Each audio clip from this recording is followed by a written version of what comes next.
Bueno, eh, creo que falta bastante gente, pero de cualquier forma vamos introduciendo un poquito. Ahí va entrando más gente.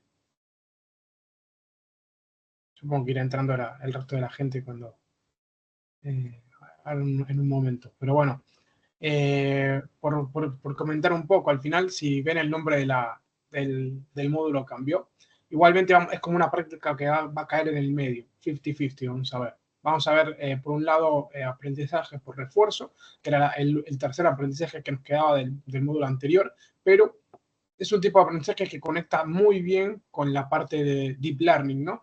Que vamos a empezar a ver esa introducción eh, a las redes neuronales. Entonces, para que tengan en consideración que vamos a hacer entre 50 y una hora con aprendizaje por refuerzo y vamos a hacer el resto de la hora con introducción a redes neuronales, ¿no? Particularmente las redes neuronales feed-forward, que son de multicapa, que también se llama, a partir del perceptrón, que sé que lo vieron en teoría con Miguel. Así que bueno, Buena. ¿qué tal? ¿Cómo estás? Por aquí, a ver qué Básico, tal. qué bueno.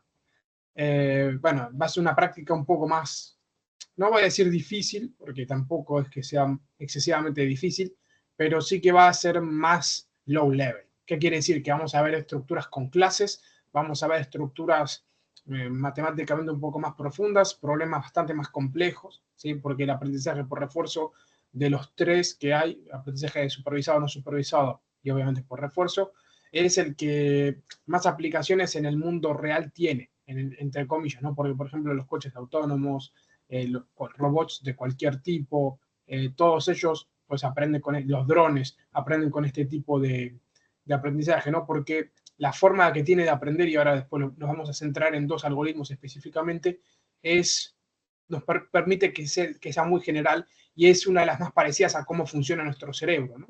Sobre todo cuando somos pequeños. Uno piensa una persona, en un bebé, por ejemplo, que lo primero que hace es llevarse toda la boca, ¿no?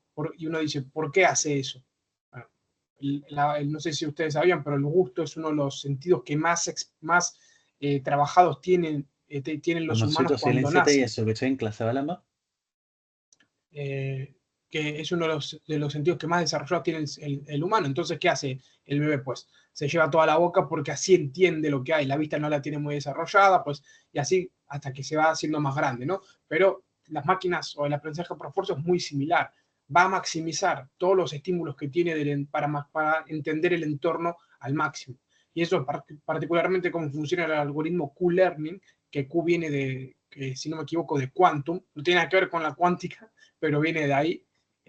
Pues simplemente es básicamente cómo va a relacionarse el, el agente, vamos a llamarlo así, que de hecho se llama agent en inglés, con el entorno y las reglas que va a aprender para relacionarse de la mejor forma posible con ese entorno. Vamos a ver dos casos en particular, ahora voy a ir compartiendo todo, simplemente lo estoy introduciendo, sobre cómo ir resolviendo juegos, ¿está bien? Juegos porque simple y llanamente es la mejor forma que tenemos para entrenar un pequeño agente y hacerlo de la mejor forma. Uno va a ser de un taxi que tiene que pasar a buscar pasajeros, que es bastante interesante, porque digamos que es como simplificar cómo funciona Uber o Cabify, creo que es muy didáctico, y después otro que es simplemente, pues, uno que se llama Frozen Lake, que es un agente que tiene que evitar pisar, pues, en un lago congelado, los sitios en los que hay trampas o el hielo está fino, ¿no? Muy simplificado.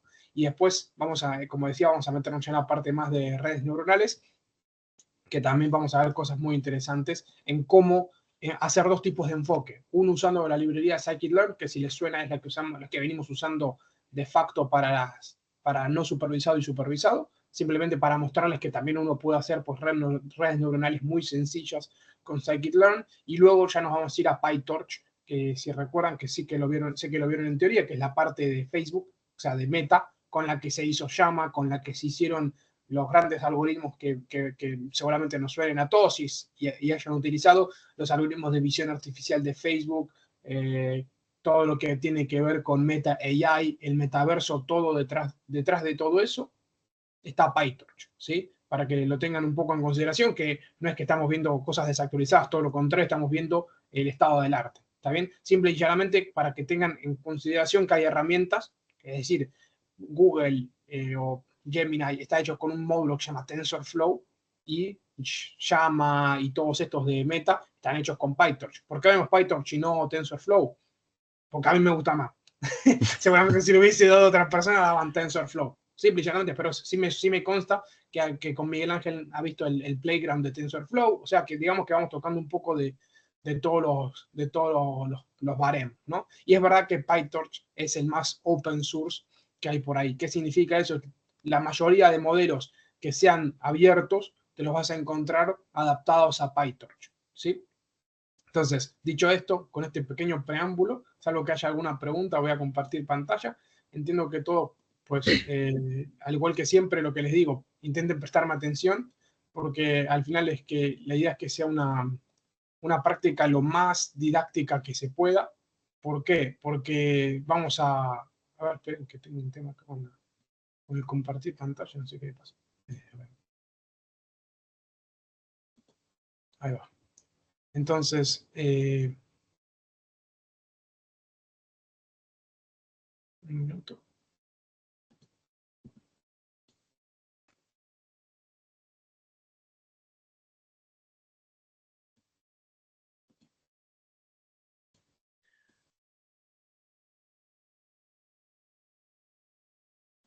Que lo tengo en 2 pestañas.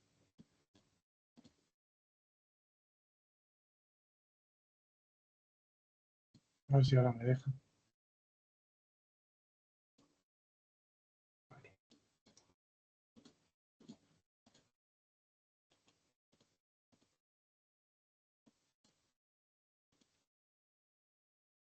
Ahora sí me debería dejar. Voy a tener que compartir todas mis pestañas, pero no importa. Ahí supongo que se verá, ¿no? Sí. Perfecto. No sé qué le pasaba, tenía que compartir toda la pantalla. Vamos a cerrar esto. Vale, pues como les decía, vamos a empezar viendo la práctica de aprendizaje por refuerzo y después la práctica de introducción a las redes neuronales, ¿sí? Acá las tenemos un poco desplegadas de la misma forma. Son 2 módulos que no están muy interconectados porque esta es la última del módulo 4 y esta es la primera del módulo 5, ¿no? Que es básicamente redes neuronales, Deep Learning. Entonces, en primer lugar, como les comentaba, el objetivo es pues, entender el algoritmo Q-Learning, que es un poco ese primer algoritmo o el primer algoritmo por el que todos empezamos cuando estamos hablando de aprendizaje por refuerzo. Y después vamos a hablar un poco de DQN, que es Deep Q-Learning, que básicamente es agregar redes neuronales dentro del algoritmo Q-Learning, porque lo que vamos a hacer hoy no usa redes neuronales como tal. Utiliza el aprendizaje por refuerzo, pero no usa Deep Learning. DQN lo veremos seguramente en alguna de las prácticas más avanzadas de Deep Learning, simple y llanamente para hacer ese merge de ambos mundos. Una red neuronal muy profunda y un aprendizaje por refuerzo. Por ejemplo, ¿dónde se utiliza DQN? A ver si alguien está atento o por lo menos sin tener demasiado conocimiento puede decirme dónde cree que se puede utilizar aprendizaje por refuerzo junto con Deep Learning en un entorno que a lo mejor muchos de aquí hayan experimentado. Es que yo he experimentado, digo, no sé. Sí, sí, seguramente lo tengan muy presente. Yo por lo menos en cuarentena me lié a usar DQN sin tener ni idea. ¿A nadie se le ocurre? No me gusta arriesgarme, ¿no? ¿Nadie jugó al Call of Duty? No me jodan. Bueno, ¿No? puede Sí. ser. Bueno, pues los bots del Call of Duty todos usan DQN, para que se hagan una idea, ¿vale? Eso es un entorno en el cual tenemos una red neuronal profunda que aprende en un entorno a jugar y obviamente dirige a todos los bots. Entonces, dependiendo del nivel de profundidad que tenga ese algoritmo, pues aprende de mejor o peor forma. Eso simplemente era un ejemplo, obviamente, que seguramente de mayor o menor forma todo el mundo haya experimentado, pero para que tengan en cuenta cómo funciona este tipo de algoritmos, ¿no? Entonces, bueno, Pues no vamos a aprende empezar. muy bien, ¿eh? En plan, No, porque pues los depende de la bots, dificultad. Depende de la dificultad, obviamente.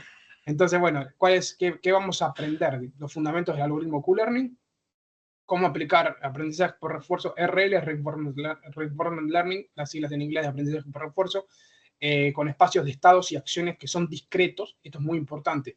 y ahora voy a explicar la diferencia entre discreto y continuo, el impacto de parámetros como por ejemplo alfa, que es el learning rate, que es el parámetro en el cual va a disminuir el coste, y el factor de descuento, que lo llamamos, que es gamma, que tampoco nos vamos a centrar mucho en él. En el que más nos vamos a centrar es el epsilon, que lo vamos a llamar exploración, porque es uno de los más visuales, y a partir de los cuales simplemente estos son hiperparámetros que se llaman, que si se recuerdan en las clases pasadas, pues tanto los árboles de decisión como el SVM o incluso los ensembles, todos tenían sus parámetros, sus hiperparámetros, que dependiendo cómo los modificásemos, pues tenía un mayor o menor impacto en el aprendizaje, ¿no? Pues esto es lo mismo. En este algoritmo de Q-Learning vamos a tener principalmente esos tres, hay muchos más, pero sobre todo quiero que se queden con la epsilon, que es la exploración, ¿sí?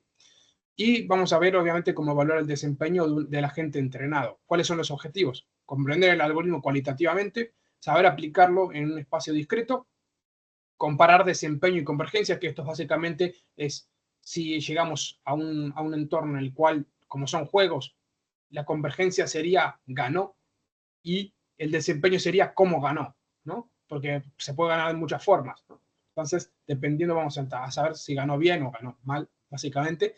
Y vemos cómo vamos a jugar un poco con estos hiperparámetros, como les decía, sobre todo con la exploración, para entender cómo influyen en este tipo de juegos. Parte 1 y parte 2. La parte 1, Q-Learning en Frozen Lake, que lo contaba previamente, y parte 2, Q-Learning en Taxi Driver.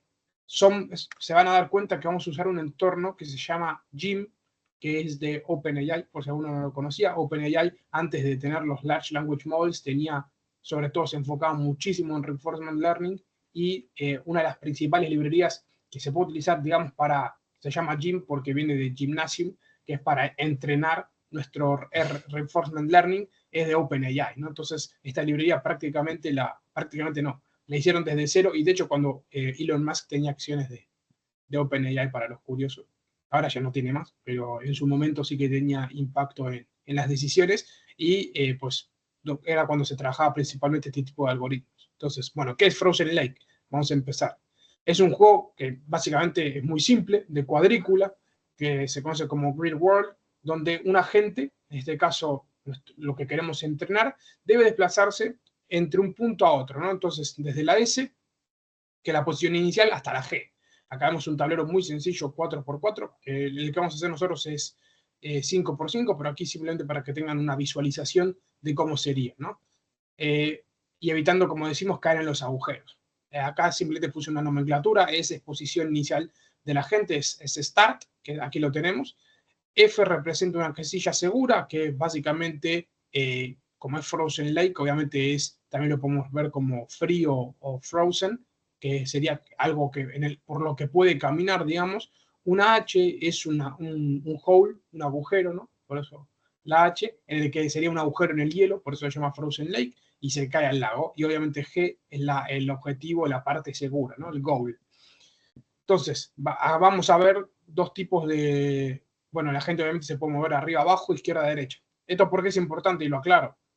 No porque vayamos a jugar nosotros, sino porque el agente, esto va a formar parte del entrenamiento del agente, ¿sí? Recordemos que en Reinforcement Learning hay un agente, en este caso el muñequito, hay unos estados que representan lo que acabo de explicar. La S, la F, la H y la G son los estados posibles en los que puede estar el agente. Tenemos unas acciones concretas, que en este caso son arriba, abajo, izquierda, derecha, ¿está bien?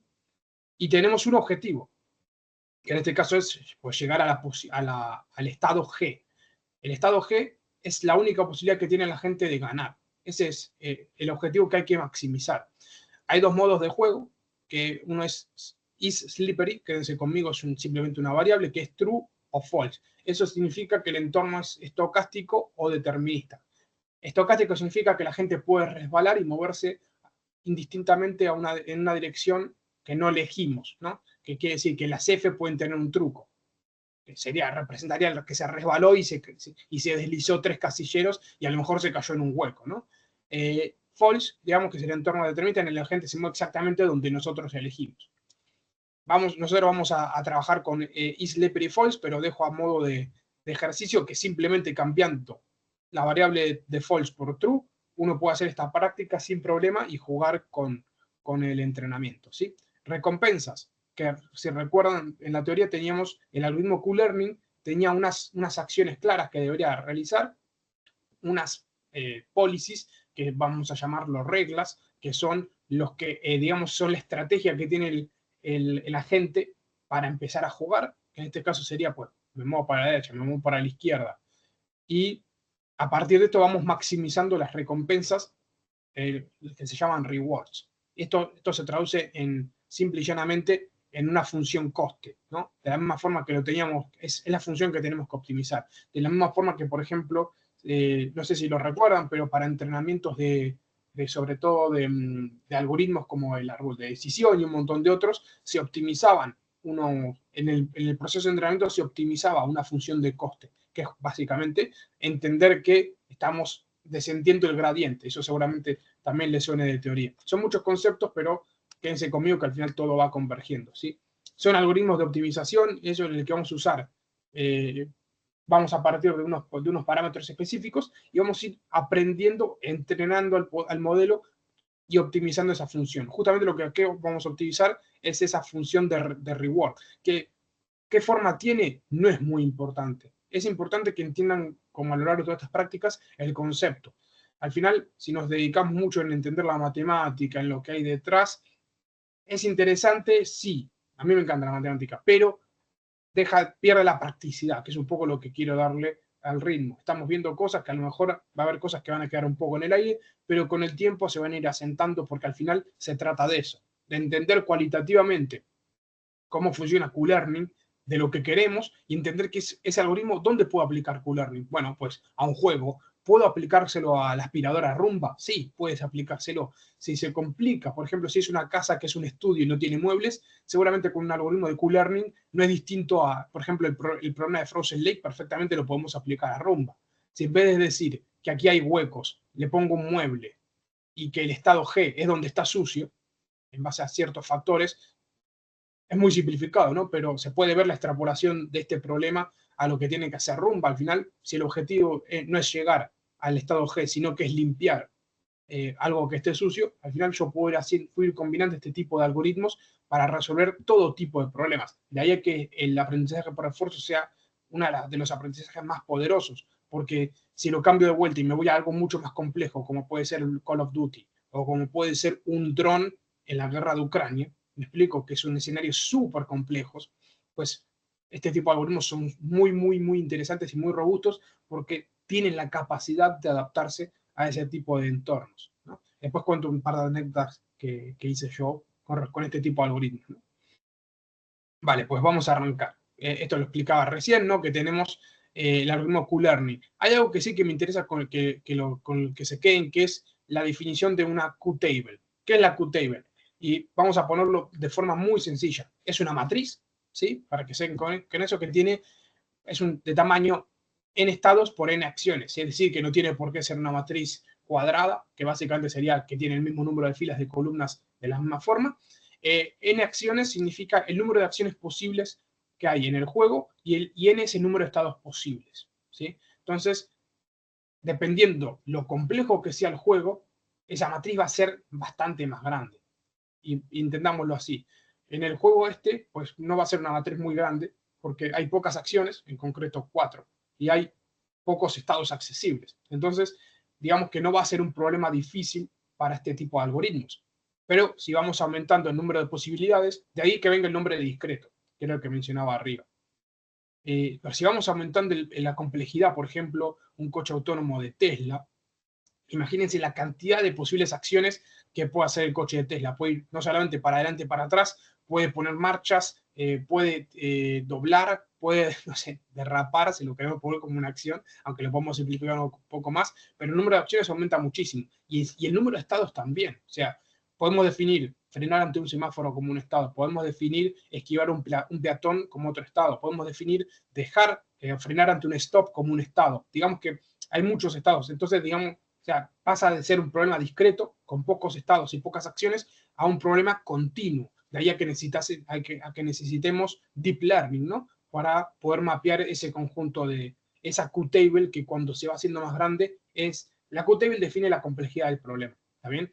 Entonces, obviamente, si lo llevamos al dron en Ucrania, esa Qtable va a ser enorme, una locura, y ahí que necesitemos deep learning para el dron. Lo mismo para el coche de Tesla. Para la rumba, a lo mejor la Qtable, como digo, si está en un estudio no es tan grande, pero si está limpiando una mansión, pues también aumenta, ¿no? O si hay muchos muebles o hay cosas tiradas por el suelo, pues la Qtable crece. Lo que creo que se queden es con que Qtable nos va a definir la dificultad del problema y va a ser lo que va a tener que aprender el algoritmo, ¿vale? La Qtable, en pocas palabras, va a tener las reglas. Creo que entró otro compañero. Vamos a aceptarlo. También pueden ver esto seguramente. Vale.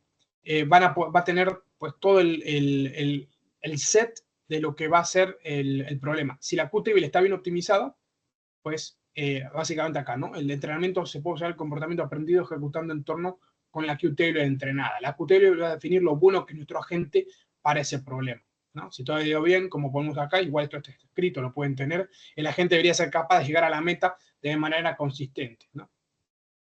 Vamos a ir un paso más allá. Esto lo pueden ejecutar de distintas formas.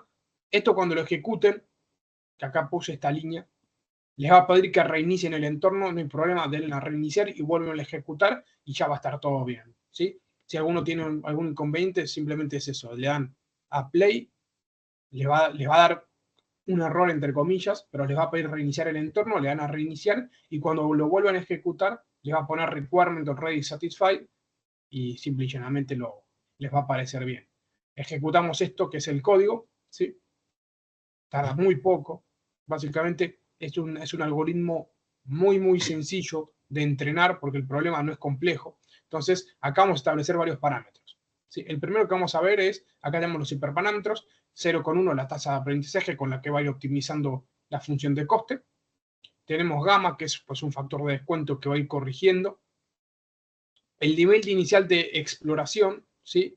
Que viene dado por el epsilon, pues lo vamos a establecer simplemente a 1, porque por ahora no nos interesa, pero el epsilon decay, que es el factor con el cual ese epsilon se va a haber modificado, sí que es algo que nos interesa. Y acá vamos a hacer dos ejercicios. Vamos a empezar, como pongo en el comentario, vamos a empezar con 0,99.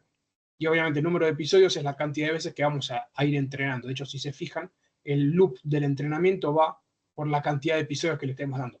Esto podríamos haberlo puesto 4000, tardaría más. Es la única diferencia. Y acá vamos a usar el entorno de Gym, que es muy intuitivo, digamos, para entrenarlo, ¿no? De hecho, si se fijan, acá establecemos el entorno, Gym Make, pues, y elegimos el entorno Frozen Lake. Después se van a dar cuenta que vamos a establecer el entorno de Taxi para el futuro, ¿no? De acá en unos 10 minutos lo vamos a ver. Y Slippery, que si recuerdan era el tipo de problema que íbamos a resolver para Frozen Lake, en este caso lo vamos a poner determinista para que cuando vaya a un estado F, pues no se resbale. Era simplemente eso para sencillez, pero perfectamente aquí pueden poner true y hacer la práctica con true, ¿vale? Simple y llanamente les recomiendo que lo prueben y que vayan jugando con estos hiperparámetros para ir viendo cómo se ve modificado. Pero bueno, para que se queden conmigo, simple y llanamente estamos definiendo en base a Gym, que es la librería esa de OpenAI, el entrenamiento de cómo se va a ir dando. Acá en el while tenemos la política del greedy. Básicamente establecemos valores random que si son menores que epsilon, que justamente ese valor en el cual se va a ir modificando la exploración y la explotación, exploramos o explotamos. ¿Qué significa eso? Que vamos a ir haciendo de forma estocástica esa exploración, pero maximizando, al principio va a ser súper estocástico. ¿Qué significa? Que si nos ponemos en el primer punto, para que se hagan una idea, el muñeco empieza aquí, en la S, y dice, ¿exploro o exploto? ¿Qué significa exploro o exploto? Exploro va a ser, pues, voy a probar. Es como no tengo ni la más remota idea de dónde ir, pues voy para la derecha. Y se vuelve, en cada estado hace la misma pregunta, es este while, ¿no? ¿Qué hago? ¿Exploro o exploto? Pues si no tiene una política clara, al principio siempre va a explorar, hasta completar la Qtable, si se dan cuenta. Va a elegir una acción que explote esa Qtable. Cuando ya tengo unas reglas claras, va a explotar todo el tiempo. Pum, pum. Es como decir, imagínate que tú juegas al fútbol y tienes un regate que sabes que es infalible, pues lo explotas. Ahora, te viene un nuevo equipo y tú no sabes qué tal defiende el otro. Pruebas ese regate, pero te lo defiende bien. Pues tienes que seguir explorando, vas a probar otro regate.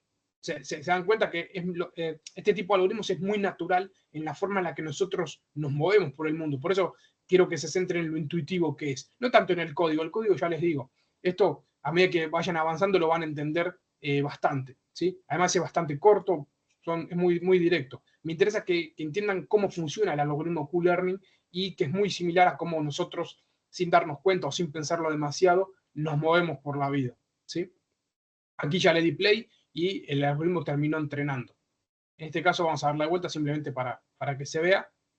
Ahí tardó un poquito más porque, de hecho, si se fijan, le pusimos un valor menor de explotación, un valor de decaimiento, mejor dicho. Entonces tardó un poquito más, pero tampoco tardó mucho. Y ahora vamos a ver cómo se desenvuelve. Aquí hicimos una función auxiliar que nos permite visualizar a la gente. Y ahora vamos a probar el agente entrenado. De esta forma, establecemos el agente, vamos a plotear cómo se va dando. Entonces, si se fijan, vemos cómo el agente le está pasando algo. Alguien me puede decir, esto sigue ejecutando. Si se fijan, el agente no cambia de posición. Voy a poner stop porque si no, es un loop que va a estar hasta el infinito. Ahí lo frené.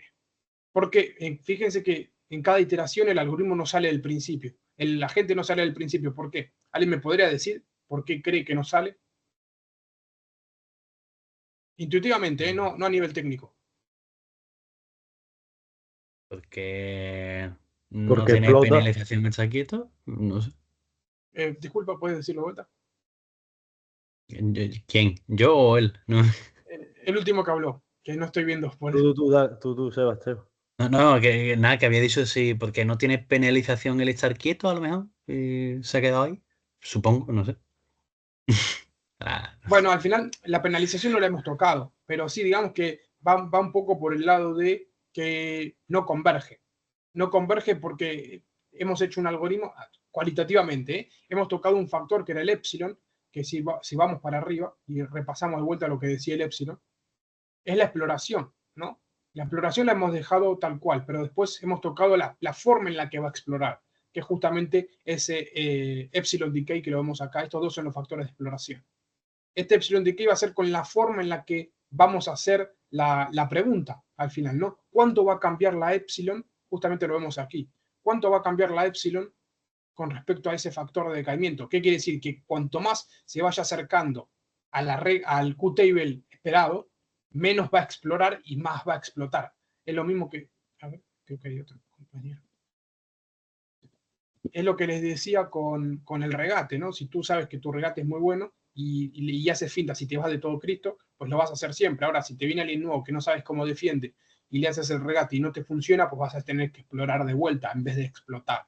Entonces, como le pusimos un valor que a priori, cualitativamente, parece que no sirve, pues vamos a seguir aumentándolo. Vamos a ponerle en este caso, pues, 0,95, a ver si ya es suficiente.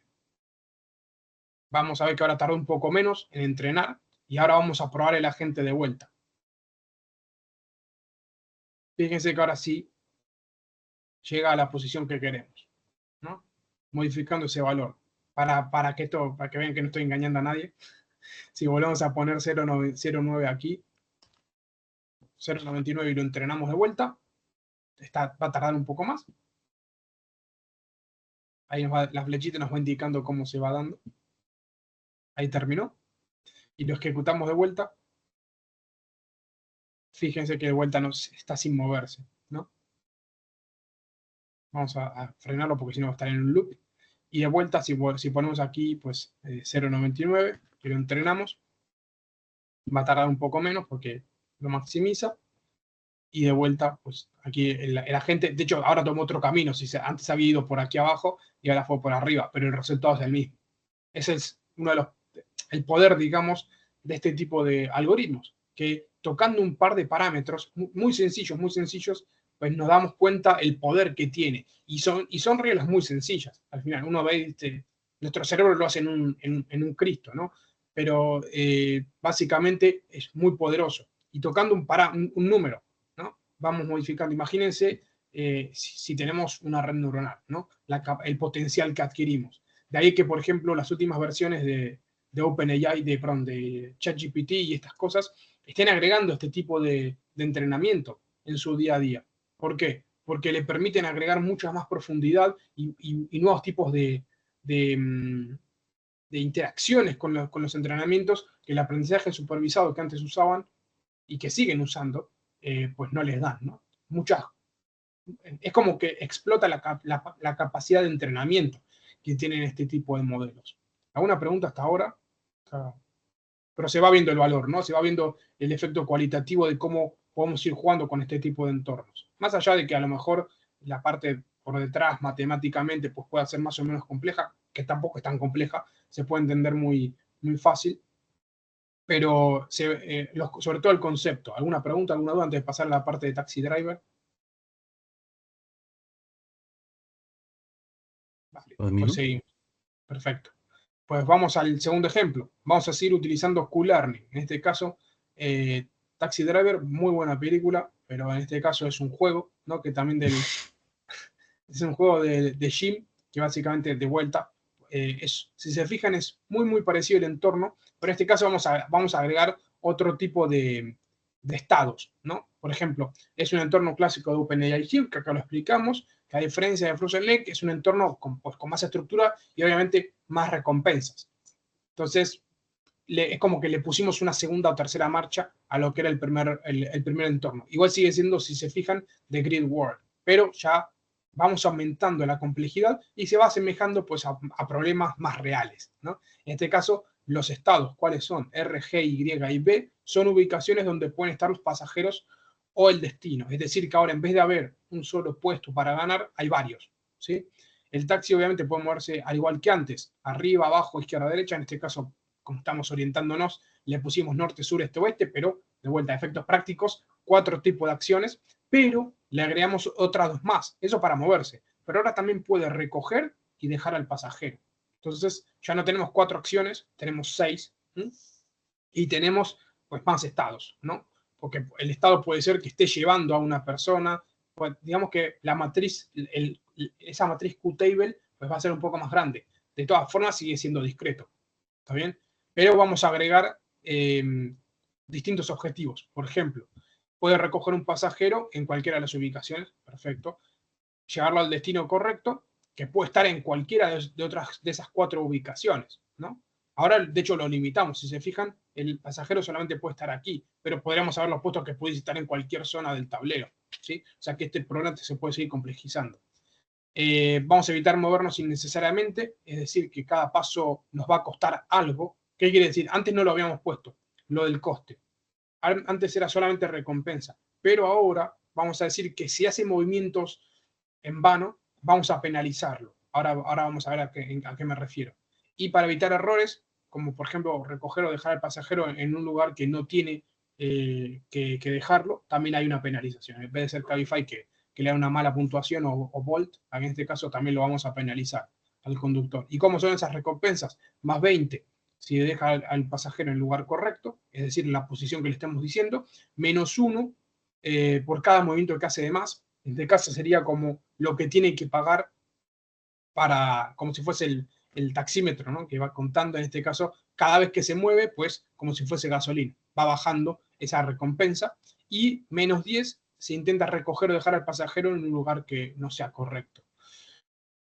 Parece complejo, pero al final, si se dan cuenta, es cómo podría ser una interacción en cualquier entorno de nuestra vida. Es decir, en este caso estamos intentando emular de la mejor forma que podemos, o lo más fidedignamente que podemos, como sería la rutina de un taxista o un conductor de Uber, ¿no? Más cosas. Como decíamos, es un entorno que tiene más complejidad que Frozen Lake, y acá, de hecho acá lo anotamos, ¿no? Es un espacio que tiene pues unos 500 estados posibles, que eso hace que sea, la Q-Table, recuerden que era número de estados por número de acciones, es decir, 600 por 500. Ese es el número de elementos o de acciones o de reglas posibles que hay dentro de este juego, por lo que es un juego bastante más complejo que el otro. El Q-Table va a ser 600 por 500, para que se hagan una idea de lo grande que va siendo. Y obviamente sigue siendo discreto, como decíamos antes, ¿no? Y las acciones, como decíamos, son 6, que ya las habíamos visto. El código un poco más complejo, pero si se fijan, no es tan complejo, ¿no? Es decir, son pocas líneas de código y eso, por lo menos a mí, es lo que más me fascina de este tipo de algoritmos, que no son complejos, emulan una gran realidad y son súper robustos. ¿Qué quiere decir robusto en la jerga de Machine Learning? Que se aplican o que tienen una gran capacidad de aplicarse a entornos, ¿no? A distintos entornos. Los parámetros, el número de episodios, como veíamos antes. En este caso, en vez de tenerlos por separado como lo teníamos arriba, lo he puesto en una función, sencillamente para que también puedan ver cómo poder aplicarlo en otro entorno. Podría estar en una clase, como vamos a ver después con la red neuronal. Simplemente, como les decía, es una práctica un poco más de low level, pero para que se vayan familiarizando con las formas en las que podemos paquetizar todo esto. Tenemos el parámetro alfa, que era el parámetro de aprendizaje, lo dejamos igual que en Frozen Lake. Tenemos el gamma, de la misma forma, el de ajuste. El epsilon lo vamos a dejar igual, y el epsilon decay vamos a dejarlo con el parámetro que teníamos antes. Antes recuerden que este era el que estábamos moviendo de 9.9 a 0.99. ¿Sí? De vuelta, importamos el entorno, que en este caso es Taxi V3, se llama, el otro era Frozen Lake. Establecemos la Qtable, que si se fijan es una matriz NP ceros, es una matriz que vamos a llenar de ceros, que va a tener tanto ceros como el número de estados y el número de acciones posibles. Acá es justamente ese 500 por 6. Pues funciones que nos van a ir sirviendo para ver cómo evoluciona el reward, para luego graficarlo, que vamos a ir justamente lo que queremos maximizar.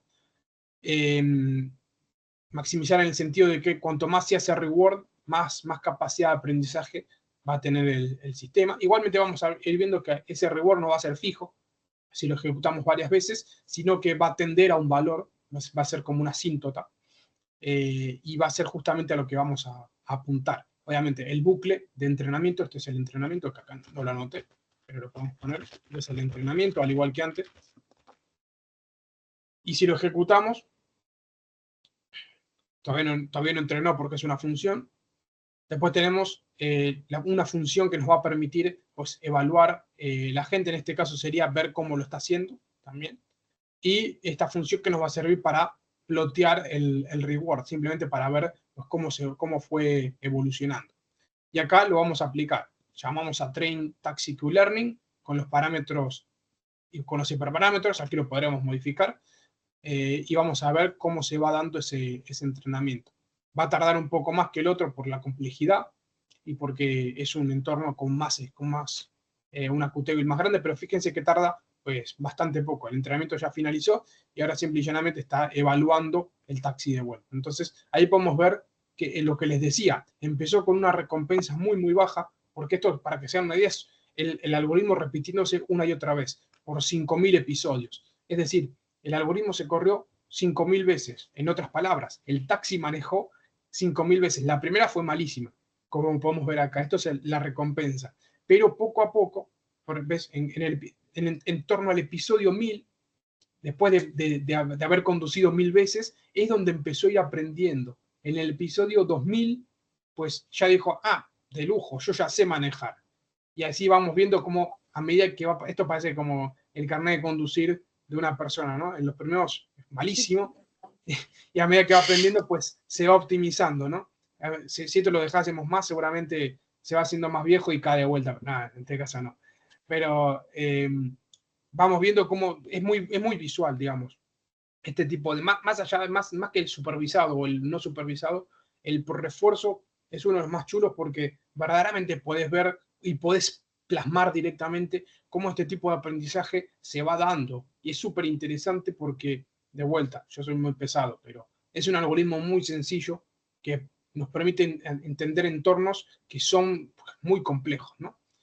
Entonces, vamos a ver cómo se ha dado. Y aquí lo hice un poco más complejo, pero para poder visualizarlo creo que queda muy chulo. No me voy a detener en estas funciones. Simple y llanamente son algo que hice para que estuviese más visual, ¿sí? Lo voy a ejecutar. Después, si a alguno le interesa, pues lo podemos ver más en detalle. Pero lo chulo de aquí es ver cómo se va dando el taxi, ¿no? Y ahí van viendo cómo se mueve, ¿no? Recoja el pasajero y lo lleva a la meta. Ahí hizo cosas de más, pero igualmente sigue llegando a destino, ¿no?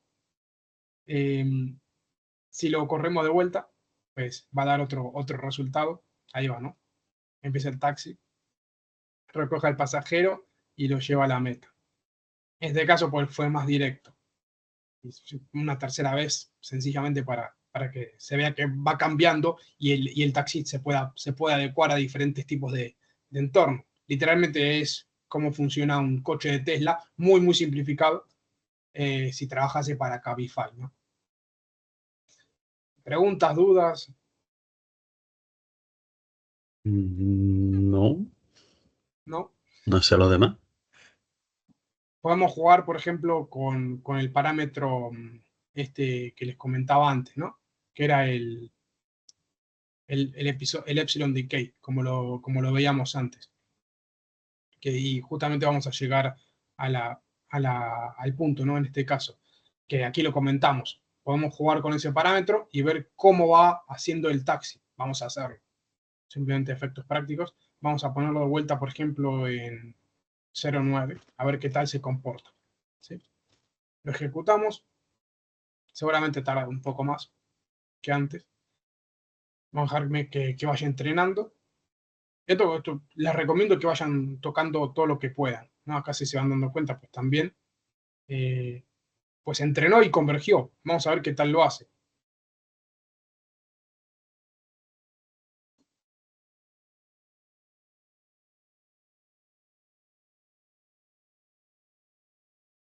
Pues para este caso, pues le salió bien. Vamos a ver, vamos a ejecutar otro.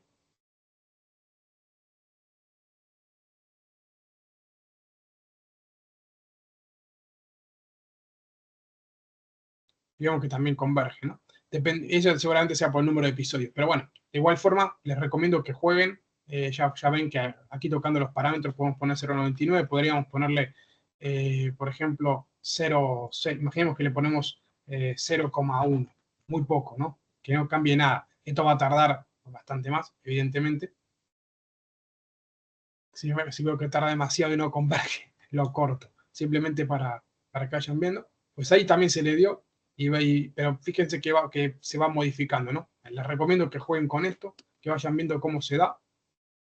Si le ponemos pues, un epsilon decay más grande, pues se va a ir viendo modificado. Pero bueno, no mucho más. Al final, si se dan cuenta, aplicarlo a otro entorno de Gym. Gym tiene muchos entornos, ¿vale? Con GymMake, creo que hay otro compañero. Con GymMake van a poder acceder a un montón de entornos distintos. ¿Está bien? Les recomiendo que si a alguno le gusta, por ejemplo, hay uno que es muy chulo, que es enseñarle a hacer equilibrio, ¿no? Que cambia completamente el tipo de estado, de acciones posibles. Igual es bastante simple, porque en vez de tener 4 movimientos, es en 2 dimensiones, obviamente puede ir para la izquierda o para la derecha. Entonces, el número de acciones, pues, es moverse para que se vaya equilibrando el palo. Parece que no, pero es algo más sencillo que esto. A ver si podemos acceder. Gym Make. Y a ver acá, creo que por ahí acá nos pone la lista. No nos pone nada. Así que ahí va. Por ejemplo, Card Pole es el que les estaba diciendo, ¿no? Hay 2 versiones. Ese es el del equilibrio. Pero bueno, lo que quiero decir es que aquí poniendo el nombre, podemos ir viendo ese tipo simplemente pones aquí, por ejemplo, si hicimos Card Pole, pues ponemos, en vez de Taxi V3, ponemos Card Pole y también estamos accediendo a ese juego. Simplemente después es aplicar el algoritmo correcto o los procedimientos correctos del algoritmo, porque si se fijan, es muy similar el del taxi al del otro de arriba. Simplemente evaluamos el epsilon, exploramos, en este caso, y en este caso, en ese if-else, explotamos para que sea igual que el otro código, ¿no? Explotamos, después establecemos una acción, evaluamos y vamos optimizando, ¿no? En base a todo eso. Y acá de vuelta, en este caso, acá, optimizamos epsilon, ¿no? Que es en base a ese decaimiento que establecemos, que era el parámetro que le metíamos arriba, pues se va viendo modificado o no, y por eso mismo entrena de una forma o de otra. bueno, les recomiendo que jueguen un poquito con todo esto y vayan viendo cómo se va dando y a ver si se da o no. ¿Está bien? Eso es un poco la práctica de aprendizaje por refuerzo.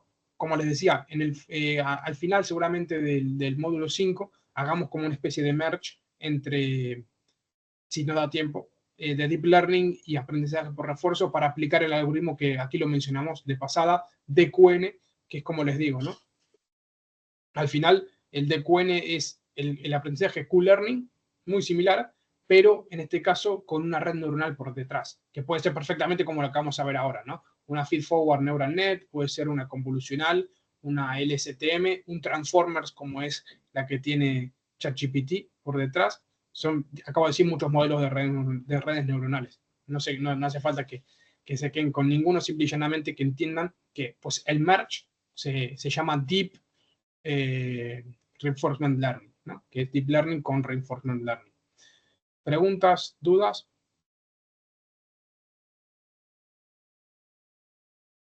No, la Vale, verdad que no. pues como el tiempo para las preguntas lo dejaba para estos últimos minutos, si quieren lo que podemos hacer es tomarnos eso, 5 minutos por si alguno quiere ir al baño y a las -5, si les parece, o un poco antes, sí, 5 minutos y 53, 54, arrancamos con la práctica de redes neuronales. ¿Les parece?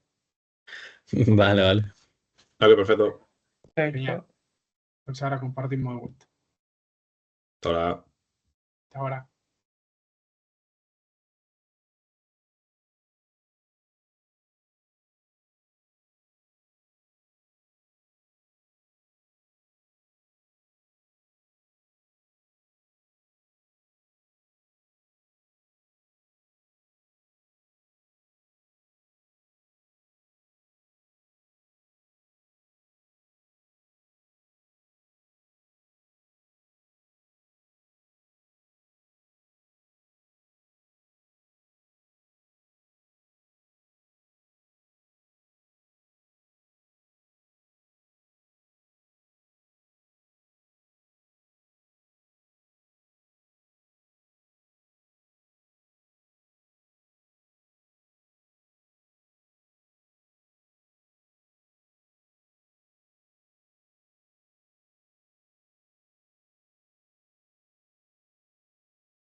Bueno, ¿están todos? ¿O la mayoría? Sí. Sí. Perfecto. Vamos. Pues venga que se vienen curvas. Vale, pues con eso habíamos terminado la parte del módulo 4, ¿sí? Hubo 3 prácticas, digamos.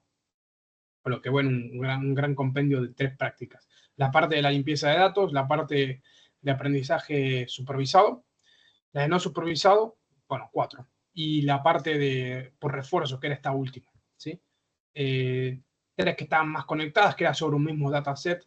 Limpiamos los datos, fue el aprendizaje que hicimos con el caso de uso del ID-Scoring, y después con la parte de lo que se denomina en la jerga del Customer Value Management, que fue la parte de entender el segmento de clientes con aprendizajes no supervisados, ¿sí?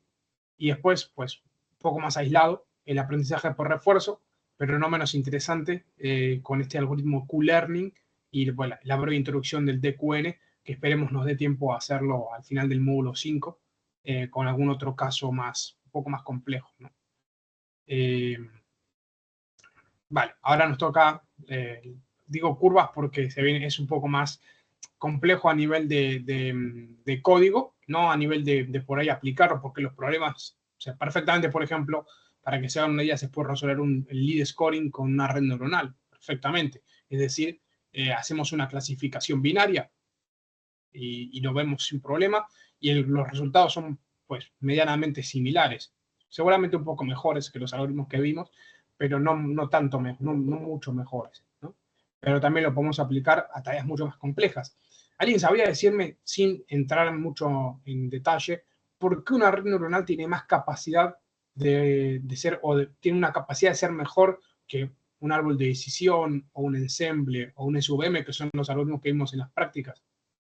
Intuitivamente, no, o sea, si alguien sabe la respuesta exacta, mejor, pero intuitivamente, ¿por qué creen que una red neuronal tiene esa capacidad? No hay respuestas cerradas, ¿eh? O sea, es más bien un debate lo que hablo. Por la cantidad de pruebas que hace, que es capaz de Bueno, hacer. eso podría ser una opción. Al final, la cantidad de pruebas que uno hace son la cantidad, como vimos antes, de episodios. Podría influir bastante, pero no es lo que más influye. Más opciones. Porque aprende, ¿no? En plan, digo yo, ¿no? Sería, digo yo. ¿no? Sigo, todos aprenden, pero un poco va por ahí la respuesta. Y ahora explico. Otro. Alguna tercera. Tema variables, porque coge las variables y las va sumando y las va mezclando entre ellas. Sí, por entremezclar esas variables, también va por ahí, va un poco entre estas dos últimas cosas. Es por la cantidad de parámetros que tiene. ¿Qué son los parámetros? Son los números que se pueden optimizar, ¿sí? Los parámetros que tiene un árbol de decisión son bastante pocos, ¿sí? Sin entrar en demasiado detalle. Los parámetros que tiene un ensemble, pues son más que el árbol de decisión, por eso tiene una mejor performance, pero tiene más porque tiene más árboles de decisión, ¿sí? Se entiende por dónde va, ¿no? Las redes neuronales, cada perceptrón, de hecho, un perceptrón, o sea, ¿saben lo que es un perceptrón? Lo veo en teoría. Es la unidad fundamental de la neurona, vamos a decirlo así, que se activa o no se activa. Un perceptrón en sí mismo puede hacer un problema de clasificación o de regresión, ¿sí? O sea, hay modelos que son exclusivamente una sola neurona y lo hace bastante bien. Ahora, imagínense si a eso lo multiplicamos por 1000, por ejemplo, o lo multiplicamos por miles de millones como tiene un chat GPT, ¿no? También se puede entender en cierto sentido que como según vas añadiendo capas y vas añadiendo perceptrones cada vez más y más, pueden asemejarse más a la no linealidad de los problemas que verdaderamente te encuentras, porque luego aunque los algoritmos que utilices en general tengan puedan darte resultados buenos porque reflejan más o menos la no linealidad de la realidad. En el caso de las redes neuronales, puedes multiplicar eso por miles de millones, siendo Exacto. mucho más preciso verdaderamente a la hora de encontrar resultados que el resto de opciones. Es como, por así decirlo, que las redes neuronales pueden encontrar los óptimos locales, incluso el óptimo puro perfecto que puedes encontrar, mientras que otros modelos pueden quedarse solo en esos óptimos locales. Correcto, Pablo, de hecho fuiste al hueso. Viniste ahí, está perfecto. Fuiste al kit de la cuestión. Al final, una red neuronal, hay un teorema matemático que es un optimizador, puede optimizar cualquier tipo de función matemática. Es como una caja negra. Literalmente le importa lo que entra y lo que sale. De ahí que el algoritmo de optimización que se llama gradient descent y lo utiliza para optimizar. Pero literalmente lo que pasa entre esas redes neuronales, la forma en la que se conecten esas neuronas, esas redes neuronales, nos permite optimizar cualquier tipo de función matemática, que es justamente el problema que estaba describiendo Pablo, que es lo que hacía en bachiller, si alguno dio matemática, cuando nos pedían que hallásemos los mínimos de la función, es justamente lo que describía Pablo. Es el problema que queremos resolver. No se confundan, lo hicimos también para el lead scoring con los algoritmos que vimos. O sea, estábamos buscando un mínimo en ese problema. Lo que pasa es que las redes neuronales tienen la capacidad de optimizar cualquier tipo de función. Sin embargo, por ejemplo, hay algoritmos de machine learning, como por ejemplo las gaussianas, que tienen más facilidad para un tipo de función. Por ejemplo, la regresión logística tiene una facilidad para un tipo de problemas. Los ensembles, 3/4 partes de lo mismo. Dependiendo lo que estemos usando en machine learning, va a haber algoritmos que van a ser mejores para un tipo de función matemática para otros y otros para otros. ¿Qué pasa? Que no conocemos a priori esa función, la forma de esa función. Puede ser un polinomio de grado 47. Yo no sé la forma que tiene un polinomio de grado 47. De ahí la complejidad del problema. Y encima en varias dimensiones, porque estamos hablando del problema del lead scoring matemáticamente, visualizándolo, tenía cuántas variables buscar, 12 o 14 si no recuerdo mal. O sea, yo no puedo pensar en 12 dimensiones. Si alguno de ustedes puede, que me diga, después hablamos y nos llevamos al Nobel o la medalla Abel los dos juntos. Pero es muy, muy complicado. Pero las redes neurales sí tienen esa capacidad, ¿no? A través de esas conexiones. Y eso es lo que lo hace verdaderamente potentes. O sea, matemáticamente hablando o ingenierilmente hablando, si lo queremos ver así, son un optimizador estándar. Literalmente si lo encuentro después lo paso para que lo tengan como recurso. Hay un paper que dice que una red neuronal puede optimizar cualquier tipo de problema. Ahora, es un cuchillo de doble filo, porque así como es una bendición para resolver muchos problemas, también es una maldición, porque entra el overfitting, que no sé si recuerdan que lo vemos en la práctica del aprendizaje supervisado. Si tengo la capacidad de adecuarme a cualquier tipo de problema, puedo tener la capacidad de adecuarme de la forma que sea. Es decir, me adecuo tan bien que no sé generalizar. Bueno, de ahí también que este tipo de modelos sean más complejos a la hora de estimar el overfitting, ¿sí? Que haga y que sea muy fácil y que pues, nos adaptemos tan bien. Por ejemplo, una red neural que reconozca imágenes, como vamos a ver el caso de hoy. Si la entrenamos muy, muy bien y hay mucha variabilidad, pues a lo mejor reconoce muy bien un tipo de imágenes y las otras no tienen ni idea. De hecho, el problema que vamos a resolver hoy se llama MNIST, tiene 10 clases diferentes. El lead scoring era binario, esto va a ser una clasificación de 10 clases porque vamos a reconocer números escritos a mano, ¿sí? Son números muy pequeños, de 28 por 28 píxeles, o sea, muy, muy, muy chiquitos, pero que están escritos a mano.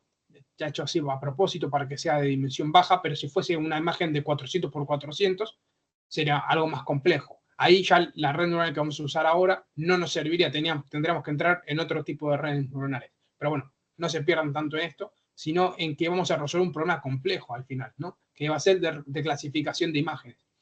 Entonces, ¿qué buscamos en eso? Pues, ¿cómo es la función para estimar una imagen? Si una imagen es un 0, un 1, un 2, yo no la sé. Y estamos hablando de que las dimensiones que vamos a tener son 28 por 28. O sea, esa matemáticamente hablando es una función que yo no me la puedo ni imaginar, ni empezar a imaginármela. O sea, si ya en variable 2, el cálculo de variable 2, cuando lo tuve que dar en la carrera, casi me saqué tanto el pelo que me quedé calvo, imagínate si queremos hacer de 28 por 28. O sea, te vuelves loco. O sea, yo hago muchas bromas, o sea, no se preocupen, para que sea más amena la clase.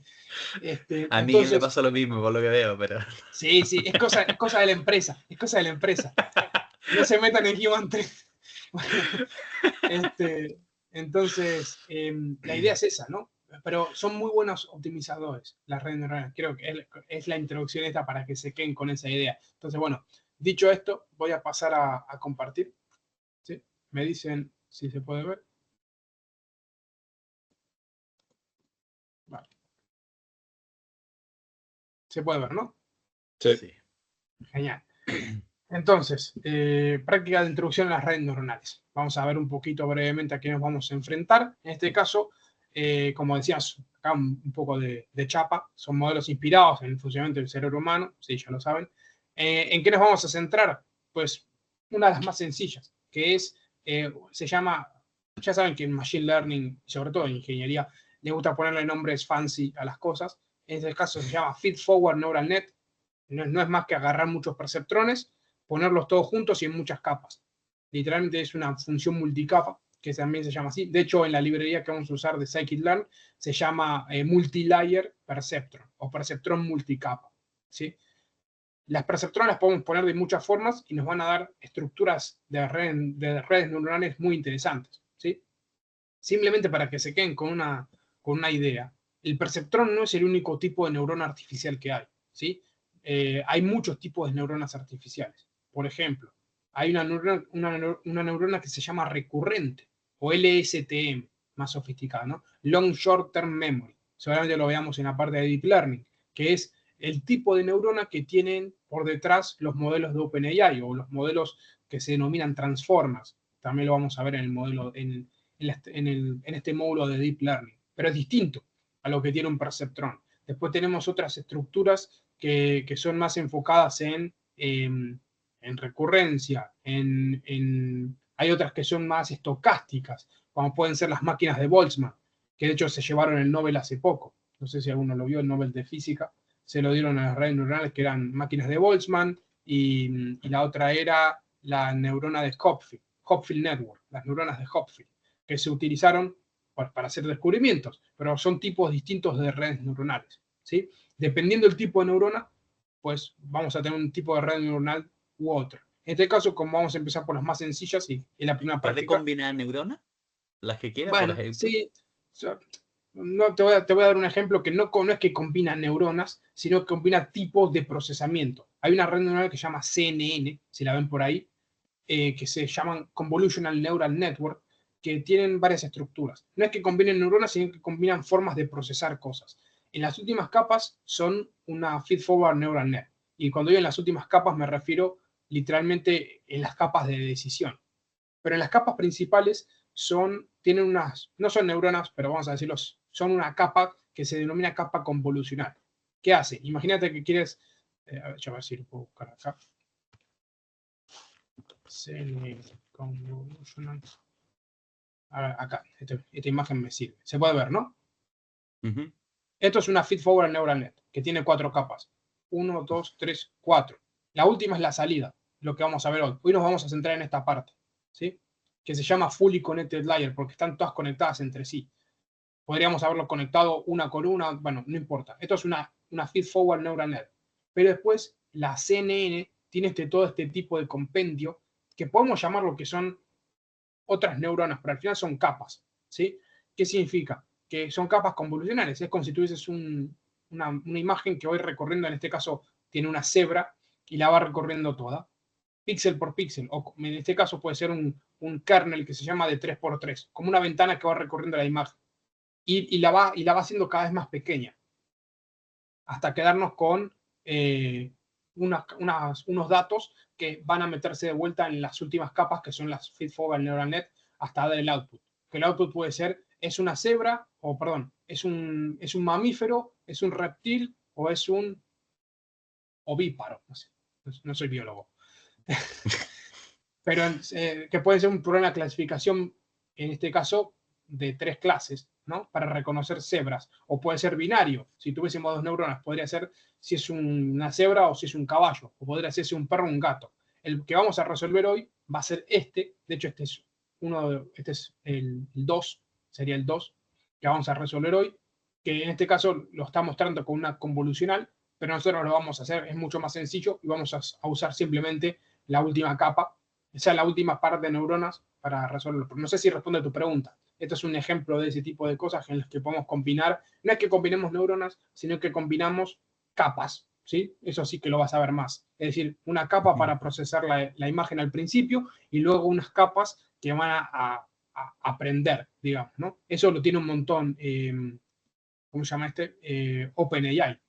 OpenAI, que son modelos basados en ChatGPT, perdón, son modelos basados en una estructura de capas que se llama Transformers. Los Transformers son, me estoy adelantando un huevo, pero lo vamos a ver en la última parte de este módulo, pero los Transformers son un conjunto de neuronas, de LSTMs sobre todo, pero que tienen incluso otras estructuras y se conectan de formas distintas. Eso hace que tengan una capacidad de aprendizaje menor. Incluso hay zonas que se reconectan con otras zonas para favorecer el aprendizaje. Hay un montón de estructuras. Tenemos las estructuras adversarias, tenemos, no sé, hay un montón. O sea, literalmente da para un curso completo de Deep Learning en cómo se dan ese tipo de... Pero si les gusta el Deep Learning, les recomiendo que lo vean a fondo porque obviamente es una de las que más está a pasos agigantados está avanzando el Deep Learning, sobre todo con los Large Language Models y con la estructura Transformers. De hecho, hay otra estructura nueva que se llama Titan, que también es muy prometedora y ahora tenemos LLMs basados en el Transformers, pero cuando tengamos basados en Titan, pues va a ser aún otra locura. Pero bueno, Miguel ya les va a dar la barra en las clases teóricas. Pinta bien. Sí, pinta bien, la verdad que sí. O sea, AGI puede llegar en 2027, 2030. AGI es Artificial General Intelligence, que es como si una IA con la capacidad de un humano o más, que puede hacer todo. Pero bueno, eso es para otra historia. Pero sí, la verdad que es apasionante. ¿Qué vamos a aprender para no desviarnos? ¿Cómo funciona una Feed-Forward Neural Net, que es la más simple de todas? ¿Qué papel juegan las capas? Que un poco lo estábamos hablando recién, ¿no? Funciones de activación, funciones de pérdida y el propio optimizador que vamos a utilizar, pero un poco más en detalle. Cómo cargar el dataset que estábamos viendo de los dígitos escritos a mano. Cómo construirla en PyTorch. Cómo construirla en Scikit-learn, que ahora vamos a ver cómo se hace uno en uno y otro en otro. Cómo interpretar, obviamente, el proceso de aprendizaje en base a la función de coste, que se llama loss. Bueno, en base a la función de coste. Y qué impacto tiene, obviamente, la arquitectura, como el número de neuronas, el número de capas en el rendimiento del modelo. Porque una Feed-Forward Neural Net puede tener 3 capas, o sea, puede tener 4 capas o 1500. Al final, eso va a depender que sea una estructura más compleja o menos, ¿sí? Que tenga más parámetros o menos, pero al fin y al cabo, la estructura es la misma. Puede tener más capas al principio, menos al final. En las capas que están en el medio, que se llaman hidden layers, puede tener lo que sea. En este caso vamos a hacer una estructura bastante sencilla. Vamos a empezar, bueno, los objetivos. Comprender obviamente la estructura de la red neuronal en cuestión, entrenar una red sencilla en un dataset de imágenes, que se llama MNIST. Por las siglas no me acuerdo específicamente qué eran, pero son unas siglas. Creo que era Manuscript, bueno, pero como son escritos a mano, dígitos escritos a mano. Vamos a ver el proceso de aprendizaje y obviamente vamos a aprender a resolverlo con 2 tipos de librerías distintas. PyTorch, que es la de Facebook, Meta, y Scikit-learn, que es la que venimos usando hasta ahora. Vamos a empezar por la más compleja, que es PyTorch. ¿Sí? Les presento rápidamente cómo se van dando. Bueno, Matplotlib es para visualizar, eso no se cogen, que ya lo vimos. Y acá tenemos Torch. Torch es la librería, que PyTorch se llama por Python Torch. En realidad la librería se llama Torch, ¿sí? Pero popularmente conocida como PyTorch. En Torch pues, exportamos el módulo que llaman NN, que viene de Neural Nets, ¿no? Que si nos posamos arriba, bueno, si nos posamos aquí, bueno, mucha información no nos da. A veces nos suele dar. Después invocamos los optimizadores. En este caso vamos a usar Gradient Descent, que no sé si lo vieron en teoría, me consta que sí, pero bueno, Gradient Descent es el proceso por el cual se va a ir dando ese bucle de entrenamiento, que no es nuevo para ustedes porque lo vimos en los otros algoritmos, pero sí que nos permite pues ir optimizando las capas, o lo que hablábamos al principio de la introducción, ¿no? Esos valores, esos parámetros que tiene el modelo, hasta llegar a un número óptimo que va a permitir reconocer estos dígitos. Y bueno, y acá simplemente Torch Vision, que es otra librería que hizo Facebook, que tiene datasets. ¿Sí? En este caso Torch Vision, simple y llanamente porque estamos resolviendo un problema de visualización, en este caso reconocer los dígitos, pero tiene Torch Audio, tiene un montón, ¿no? De Torch Text también, dependiendo del tipo de problema que quisiésemos resolver. Acá cargamos los datos de forma muy sencilla, si se dan cuenta, pues estamos cargando los datos y acá nos hicimos una pequeña visualización para poder visualizar los datos. Aquí si se fijan, pues lo dividimos en train y test, de la misma forma que hubiésemos hecho con Scikit-learn, PyTorch nos hace fácil lo difícil, que es pues, de dividir los datos en train y test. Train loader y train dataset, y que lo vemos acá, y después vamos a hacer lo mismo con el test. Acá, si se dan cuenta, lo que estamos haciendo es batch size, que es la cantidad de imágenes que le vamos a pasar por cada iteración. Shuffle through, simple y llanamente para que estén mezcladas. Y train dataset es lo que estamos descargando de acá. ¿Qué es transform? Pues transform es un procesamiento de datos que ya nos viene, lo que hicimos en la primera práctica, pero aquí ya nos viene también facilitado la vida. Lo tendríamos que hacer si fuese algo manual, sí. ¿Y qué está haciendo acá? Lo está normalizando, le está aplicando pues transformaciones, obviamente en este caso para que sean tensores, estructuras de datos, por ejemplo, son números, son decimales, ¿sí? Para que se vayan viendo, al final una imagen no deja de ser una matriz. Si se van a dar cuenta, a lo mejor esto no lo sabe mucha gente, pero los que estás viendo que te parece que son colores, son 3 tipos de datos: rojo, verde y azul, o red, green, blue, ¿no? Por eso viene RGB, de ahí viene, ¿no? Pueden ser 4, cian, magenta, amarillo y negro, que así funcionan las impresoras. De hecho, si se dan cuenta, si alguna vez tuvieron que cambiar un cartucho de impresora, pues tiene esos 4 colores, ¿no? Pero en este caso es RGB como suele funcionar, y esos son 3 valores que toma la imagen. Entonces, una imagen es una matriz que tiene una capa para el rojo de valores, ¿no? Otra capa para el azul y otra capa para el verde. Entonces, cada píxel va a tener 3 valores, de ahí que sea RGB. Y eso es lo que va a procesar nuestra matriz. Entonces, ¿qué estamos haciendo en este transform? Lo que está haciendo es normalizar ese conjunto de datos en esas imágenes 28 por 28. Y para que no suene chino, esto es lo que estamos procesando. En vez de ser números, como en el caso del lead scoring, nuestro dataset es esto, ¿sí? Esto es 1, esto es el 0, esto es el 1, y estas son todas las clases de cada dígito que vamos a resolver. Y estas son imágenes 28 píxeles por 28 píxeles.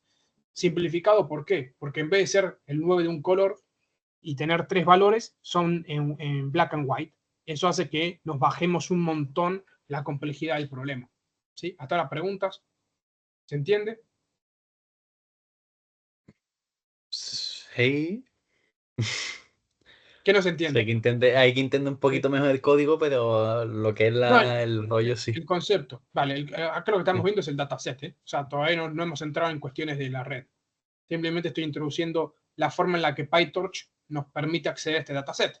Vamos a ver que scikit-learn lo va a hacer de otra forma, ¿sí? Lo hacemos así porque por facilidad de implementación. Esto va a ser, acá igual está todo comentado, ¿no? Recorremos el dataset hasta tener un ejemplo por cada clase. Mostramos los 10 dígitos con matplotlib, que es lo que están viendo aquí. Cargamos los datasets y normalizamos. Acá simplemente está todo comentado para que ustedes lo puedan ir viendo, ¿sí? Y estos son los ejemplos, también para que lo tengan visualmente lo que vamos a hacer. Vale. Si lo ejecutamos, esto ya está ejecutado, esto ven que tarda un poquito porque está generando todo esto, y ahora lo va a exponer todo de vuelta. Esto, ¿por qué tarda un poquito? También porque estamos descargando el dataset. Esto no viene en el notebook. De hecho, si se dan cuenta acá, está descargando todo. Cada vez que lo ejecuten lo va a descargar, salvo que ya lo hayan descargado una vez. De hecho, si yo le voy dando de vuelta, lo hace más rápido porque ya lo descargó, ¿sí? Pero aquí vamos viendo esos datasets. Vale, aquí entramos un poco en lo difícil. ¿Por qué hago así? Porque una vez te familiarizas con el código, se entiende muy rápido. Esto es una clase, sea lo que sea.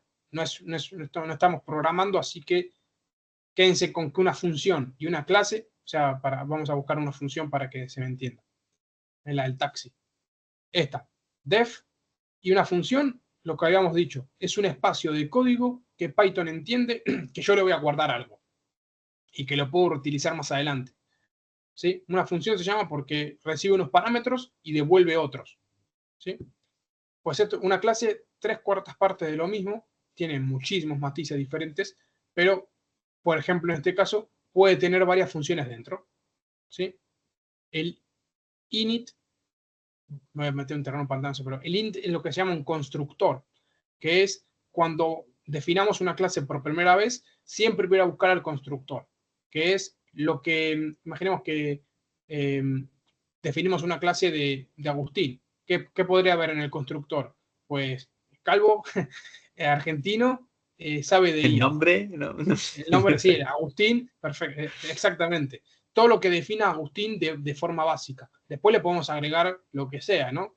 Se fue a Turquía para que le pongan pelo, eso puede ser una función, ¿no? Imaginemos. Entonces, pero eso no va de base, es algo que luego podemos agregar, simplemente para que se entienda la estructura básica de lo que es una clase. Entonces, en este caso, simple y llanamente eso, una clase muy, muy sencilla que la podríamos haber complicado todo lo que queremos, ¿no? Pero lo que me interesa aquí es que se queden con estas 3 líneas, que están dentro del constructor. Tenemos una primera capa, que lo pusimos así como FS1, ¿sí? Que es la primera capa oculta, que va a tener, acá en línea, si nos vamos, se puede ver, ¿no? Que dice in features y out features. In features va a ser el número de neuronas que va a tener en la capa de entrada, ¿sí? Y out features va a ser el número de neuronas que va a tener en la capa de salida. De hecho, aquí nos explican cómo se procesa, ¿no? Que es como una multiplicación de matrices. Literalmente, las capas de la red neuronal multiplican matrices. O sea, matemáticamente hablando, es eso. Es los datos de entrada en la X se multiplican por los pesos, que son los parámetros que vamos a optimizar. De ahí que, por ejemplo, digan, sí, ChatGPT tiene miles de millones de parámetros, porque son matrices de mil millones por 1000 millones, para que se hagan una idea, ¿vale? Entonces, en este caso, tenemos los parámetros a optimizar, que justamente es eso. Viene la X, se multiplica por los pesos y se lo pasa por lo que se llama una función de activación, que es esta ReLU. Una cosa, sí, por eso básicamente las gráficas son tan relevantes para las operaciones dentro de las tarjetas gráficas, me refiero. Por el tema de que son operaciones básicamente de matrices. Justamente, justo. Exactamente. Es lo que mucha gente dice, ¿y por qué el juego tal necesita una gráfica? Porque la matriz que opera tiene más dimensión y más definición. Si tiene más dimensión, tiene más definición, por tanto las imágenes son más grandes. De hecho, de ahí viene el High Definition. Las 4K son 4000 por 4000, matrices que son de 4000 píxeles por 4000 píxeles, ¿no?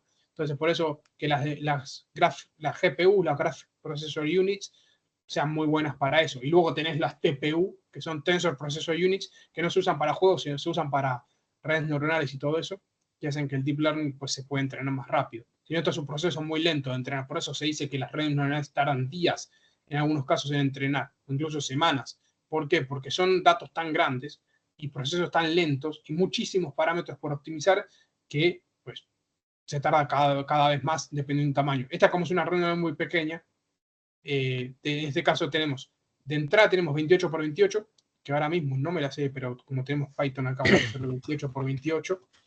Son 784 neuronas de entrada, que si se daban cuenta es 784 perceptrones, de las cuales cada una de ellas va a recibir un píxel. Estos son 28 por 28 imágenes, imágenes de 28 por 28 píxeles. Por lo tanto, tienen 784 valores distintos. Si hiciésemos zoom a esto, es una matriz con 784 valores distintos de píxeles, ¿sí? Lo que hacemos es mandar cada uno de esos valores a 784 perceptrones. Esos 784 perceptrones le decimos en esta función. Perfecto, PyTorch, conéctalo con 128 neuronas en la segunda capa, ¿sí? Luego los tienes que pasar por esta función de activación, sea lo que sea. Una función de activación lo hace que se meta en un parámetro de entre 0 y 1, ¿sí? No, quédense conmigo, ¿sí? Es parte de la magia. Al final todo cobra sentido. Después vamos a establecer una capa de salida, que va a ser esas 128 neuronas, las vamos a conectar a otras de 10. Entonces, la estructura tiene 3 capas, una de entrada, una en el medio y otra de salida. Acá, ¿qué podríamos haber hecho? Podríamos haber agregado, por ejemplo, si yo hiciese esto, para hacerlo, ¿no? para que ustedes se hagan una idea de cómo se construiría. Si yo le pongo una tercera capa, por ejemplo, le puedo poner 2, y le puedo poner 3, y en vez de tener 128 tendría 128, y acá le puedo poner, no sé, 74, por ejemplo, y esta 74 y 10. Ahí le estoy agregando una capa en el medio, ¿sí? Vamos a dejarlo más sencillo. pero se haría así, o sea, muy sencillo. Construir, es muy visual. Cuando una vez entendés cómo conecta, es muy, muy visual. Esto es una Entonces, pero feedforward. por cada capa le has puesto una activación, porque has visto 2 relos, que me rayé por un segundo. Exacto, sí, no, es así. Al final de cada Vale. capa le ponemos una relu, justamente como estabas diciendo. Y de hecho, si te ves aquí, el forward, ahora nos vamos a meter, pero cada capa tiene su función de activación. Es decir, lo que sale de la primera capa lo metemos en la función de activación y después lo que sale de esa función de activación lo metemos en la segunda capa, en la capa de salida, Ahí. en este caso, ¿no? A cada capa le puedes poner una diferente si quieres. De Relu, Una activación. sí, hay muchas. Hay Softmax, Relu, Sigmoid, hay muchísimas. Sí, es que estuvimos tonteando el último día con eso y por eso digo, ¿puedes mezclar uno y otro y no pasa nada? ¿O sería Sí. mejor 2 con una? O... Mi consejo es que siempre usen Relu. Es lo que más se ve que funciona. Pero podrían haber puesto Sigmoid o Softmax. De hecho, acá si ponemos así, seguramente... bueno, no sé qué le pasa. No está dentro de la función Sí. y se raya. No. Así. Esta es y si le pasamos, ver recibir los argumentos. De la misma forma que recibiría un Relu. Si yo en vez de poner Relu pongo acá Sigmoid, es prácticamente lo mismo, ¿vale? En este caso sería self.sigmoid igual a una función de activación sigmoide. Pero bueno, a mí me gusta Relu, por eso uso Relu, pero prueben, o sea, literalmente pueden probar sin problema, ¿sí? Pero bueno, para que se entienda, es una red neuronal muy sencilla que tiene 784 neuronas en la capa de entrada, 128 neuronas en la capa del medio, que solamente tiene una hidden layer, una sola capa oculta, podría tener más, como decíamos, y tiene 10 neuronas en la capa de salida. ¿Por qué tiene 10 neuronas en la capa de salida? ¿Alguno me puede decir? Por los 10 números, la ¿no? cabeza. ¿Cómo? Por los 10 números. Sí, por los 10 números, exacto. Una por cada, de hecho, si se fijan, sí el mismo parámetro. Hay un perceptrón en la capa de entrada por cada uno de los datos que va a tener esa imagen, y en la capa de salida hay 10 perceptrones, una por cada clase. Y dependiendo lo único de ahí que puede ser un poco más arbitrario y decisión de la persona que ha hecho el código es la parte de hacerlo de 128 en la intermedia. Exacto. Aparte de, obviamente, escoger Relu u otra de las funciones de activación. Exacto. De hecho, el 128 es un hiperparámetro. Así como lo veíamos en la parte de Reinforcement Learning, en la parte de supervisado, todo esto está lleno de hiperparámetros. De hecho, una gran parte de lo que es la labor del ingeniero el ML ingeniero, el data scientist, es optimizar estos hiperparámetros, ¿sí? Y hay un montón de métodos, de heurísticas y de metaheurísticas que te permiten optimizar estos hiperparámetros, ¿sí? Una 128, duda más, que esto tiene que ver más que nada con la parte del código, porque más o menos yo en general el programa en Python y demás, pero esto de super init, ¿qué es? Eso, superinit es la forma en la que inicializas el constructor. Ah, vale. Simple y Es decir, llanamente. se inicializa en sí mismo. O sea. Exacto. Básicamente, esto lo puedes ver en un montón de códigos de programación. El superinit es la forma que tiene Python de inicializar el constructor. Self es la forma en la que tiene de pasarse la data a sí mismo. Self.relu es que estamos definiendo un atributo dentro de la clase. Es decir, si se dan cuenta acá, si yo quiero usar en el método forward, quiero usar el relu, lo pongo en n.relu. Pongo self.relu y le paso el parámetro. Y le paso self.fc1, que es la capa. O sea, lo tengo que hacer de esta forma porque lo estoy haciendo en una clase. Esto lo podría haber hecho por fuera de la clase, pero me pareció bastante didáctico para que también lo supiesen ver, porque suele ser la forma estándar en la que se hace una red neuronal con PyTorch o con TensorFlow, ¿no? Si van a una empresa, muy probablemente lo trabajen de esta forma, ¿sí? O si alguno de ustedes trabaja en Meta, me llama y estaría bueno. Sí. Y me cuentan cómo lo hacen. Si en vez de 10 pones 20, ¿qué ocurriría? Aquí explotaría, porque, bueno, no creo que explote, sinceramente no lo hice, pero no creo que explote, sino que habría 10 neuronas que no van a estar conectadas al final, ¿no? Acá lo que estamos haciendo es conectar. Si tienes menos, explotaría, ¿no? Sí, Probablemente sí. Después, pero perfectamente lo pueden probar. Si no explota, me dicen y lo analizamos. Pero, ¿qué significa? Es que, para que se hagan una idea, ¿qué significa? Ponemos 10 porque es el número exacto. Pero, como bien dijimos, podemos poner 20 y tendremos un array con más distribuciones, con clases que no representan nada, solamente agregan ruido. ¿Me explico? Entonces, tiene la capacidad de optimizar lo que seguramente esa red neuronal, interpretando el resultado, que en este caso tendríamos 20 números distintos, podríamos hasta interpretar qué representa cada número. Pero en vez de representar una clase, a lo mejor 2 números representan una misma clase. No sé si me explico. Pero son parámetros que al final, volvemos a lo que veíamos en la explicación principal, tienen tanta capacidad de optimización que seguramente estés resolviendo el problema, pero luego tengas que desgranarlo más. En cambio, si ponemos 10, nos vamos a asegurar que cada neurona se centra en una clase. ¿Sí? Es como más sencillo en este caso. Pero de vuelta, 128 lo puedo poner, podría haber sido 256. Y de hecho, si se suelen ver, se suelen poner potencias de 2. 256, 128. ¿Está bien? Vale, esto lo ejecutamos y acá definimos el modelo, definimos la función de coste y el optimizador que vamos a utilizar. ¿Sí?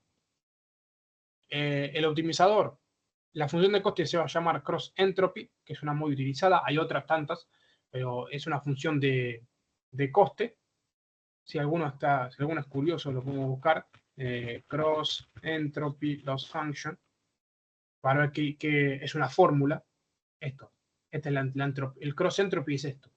La probabilidad de ser la clase predicha, la clase verdadera, por la probabilidad de, si alguno vio teoría de la información, esto se utiliza muchísimo. ¿Sí? Simplemente Cuando para me que lo aburro tengan. hago eso después de desayunar, la verdad. Por eso te digo, todo lo que estamos viendo acá, matemáticamente hablando, tiene todo este tipo de cosas por detrás, pero es algo que no te prohíbe el hecho de aplicarlo. Es justamente lo que quiero que se entienda. Entonces, bueno, acá pongo un poquito para que se entienda lo que va a pasar acá. ¿Sí? Este es el entrenamiento. Vamos a hacer un entrenamiento con 5 épocas, que se llaman, que son 5 episodios. Podríamos haber puesto 1500. Si fuese un problema más complejo, seguramente le tendríamos que haber dado más iteraciones. Pero en este caso, ¿qué pasa si le ponemos en muchas épocas? Va a ser un sobreajuste o un sobreaprendizaje. ¿Está bien? Que era lo que habíamos en la clase de supervisado. Si le ponemos muy pocas épocas, pues va a ser un underfitting, que se llama, que es, va a ser algo muy pobre porque no entrenó lo suficiente. En este caso, con 5 épocas, vamos a ver que lo hace muy bien y además tarda poco, que es lo que queremos para esta ejecución. Ahí vamos a ver cómo la flechita recorre 5 veces y ahora explico un poco paso a paso qué representa, ¿no?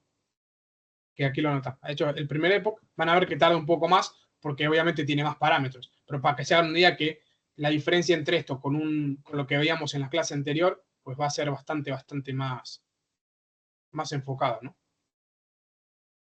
Mientras no sé, que alguno cuente un chiste mientras esto va entrenando. Pero bueno, si tienen que entrenar un modelo más grande, no sé, y pueden justificar que están trabajando después, cuando lo tengan que hacer. Dice, no, yo está entrenando, estoy trabajando. Está aquí trabajando. Por eso. Sí, Le queda un par de semanas, más o menos. Sí, más o menos. Eso. Le dices al cliente y ya está. Pero bueno, simplemente ahí terminó, por eso tardó 46 segundos, pero si acá le pusiese 1500, esto se queda hasta mañana. Entonces, bueno, vamos a ver qué hace esta parte del código. ¿Sí? Tiene para cada lote o para cada, si se acuerdan, habíamos puesto un batch size, que es el conjunto de imágenes que se van a entrenar por cada época. Cuanto más batch size pongamos, más conjunto de imágenes vamos a agarrar. Ese batch size puede cambiar también. De vuelta, es un hiperparámetro. 64 suele ser un número bastante. Por ahí gente, por ejemplo, si tu computadora no tiene mucha memoria, en vez de pasarle a 64, le puedes pasar 32 o 16, ¿sí? O incluso 4. Imagínate que lo estás entrenando en tu CPU en tu casa y no tienes mucha memoria. Aquí, en vez de pasarle a 64, le podría haber pasado 312 o 60 o 128, porque aquí tengo un GPU. A ver si es que lo tengo. Creo que aquí no. Bueno, aquí tengo 12 de RAM, que está bastante bien. es como si estuviese corriendo en una laptop, pero perfectamente aquí en entorno de ejecución puedo cambiar, a ver si lo tengo por acá. Bueno, desconectarse y eliminar. Acá hay uno que es que cambiar de tipo de entorno de ejecución. Y acá estoy pero puedo ir un TPU. Sí, cancela. Puedo ir un GPU. Si le dan a aceptar, te conecta. Y si pago, encima puedo ir a un GPU, una 100. Una 100 es una máquina, o sea, literalmente es un avión. Por ejemplo, OpenAI suele entrenar sus modelos en varios A100, bueno, varios no, una granja de A100, todos conectados así, en paralelo, que bueno, esto ya es otra cosa para frikis, que uno puede incluso conectar GPUs en sí mismo y que hagan entrenamientos en paralelo, ¿no? Pero eso ya es muy low level.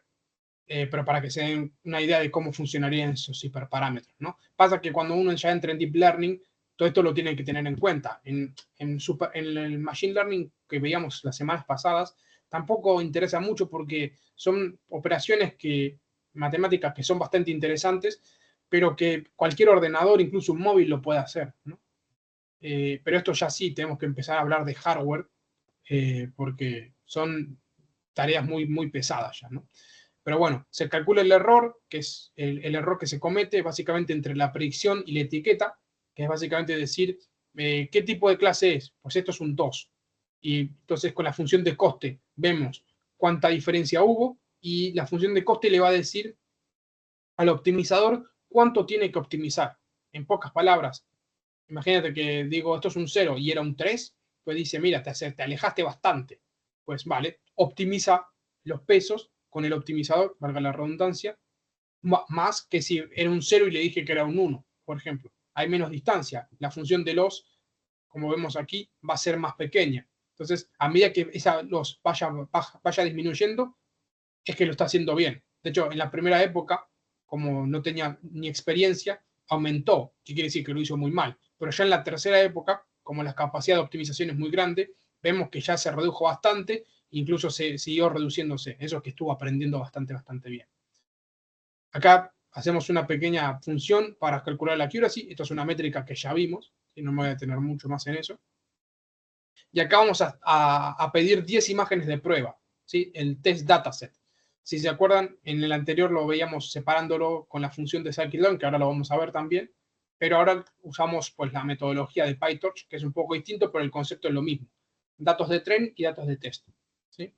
Vamos a sacarnos con no vamos a hacer muchos datos de test, simplemente vamos a sacarnos con 10 imágenes para poder verlas. Entonces, aquí, si le damos play, vemos el accuracy del train y el accuracy del test. Ahora lo que está haciendo es evaluando el modelo. Entonces vemos que la precisión de entrenamiento es 98,45 y en test 97,32. De la clase de aprendizaje supervisado, porque esto es aprendizaje supervisado, solo que en Deep Learning. ¿Qué les dicen estas métricas? Pues que acierta bastante y que además generaliza de forma más o menos decente, porque aunque tiene una diferencia de básicamente un 1%. Espectacular, ya me pude tranquilo.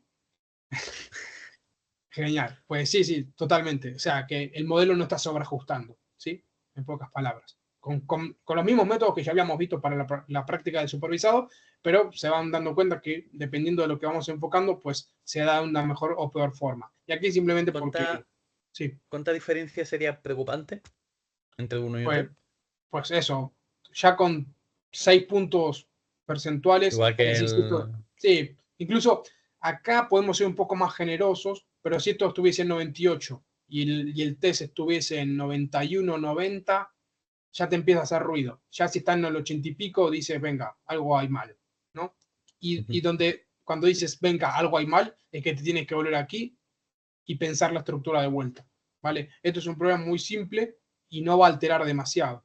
Es decir, bueno, aquí si ponemos, no sé, 254, vamos a hacer el ejercicio, a ver cuánto tarda en entrenar.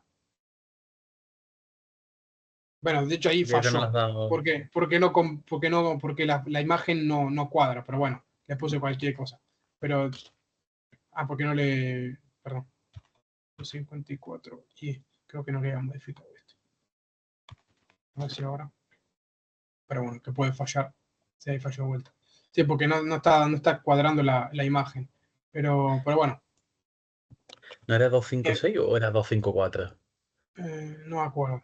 Pero bueno, Era no 2, 5, importa. 6, creo, ¿no? Bueno, no Esto sé lo- si eso tiene Por que lo ver, de pero múltiplo de. Sí. Ser un múltiplo de 2, más que nada. Bueno, una potencia. Sí, vamos a probar 2, 5, 6 para ya dejar un Y poquito. no tienes que volver a ejecutar esa parte. A lo Sí. mejor por eso de error. dándole control enter, ¿no? En plan, Ahora sí funciona. es que eres 4, eres 4. Entre todo lo divagueamos. Pero bueno, esto va a entrenar de vuelta y ahora podemos incluso medir cómo se va dando. Que ahora va a tener más neuronas en la capa intermedia y vemos a ver cómo se va dando, ¿no? De hecho, ven que ahora el loss es más grande, porque si le agregamos más neuronas, va a tener como una pérdida mayor. Igualmente puede dar puede dar un resultado interesante. Ahí optimizó directamente, si se van dando cuenta. ¿Qué quiere decir? Que una estructura también tiene la capacidad de aprender. Ahora vamos a ver qué tal generaliza. Pero para que vayan viendo el ejercicio, cómo se va dando, igualmente lo voy a poner en 128, para que cuando ustedes accedan tengan los datos correctos, pero esto va a seguir igualmente entrenando con eso. Ahora vamos a ver qué tal cuando ahora termine, y ya después, que nos quedan 20 minutos, vamos con scikit-learn, pero vamos a ir más rápido porque al fin y al cabo el problema es el mismo, pero obviamente hecho con otra librería. Esto ya termina.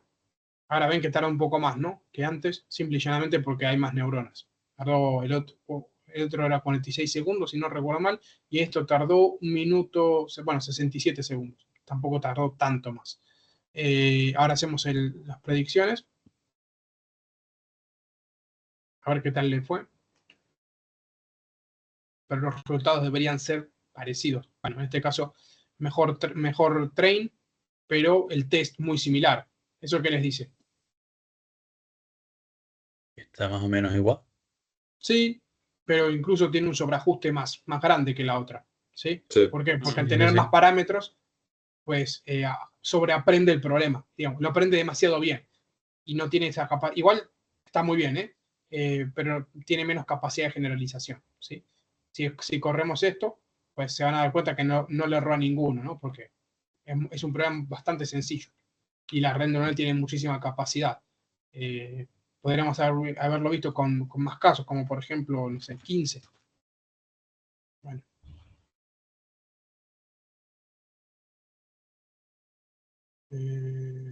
Bueno, después lo divagueamos. Esto es simplemente para mostrar los números.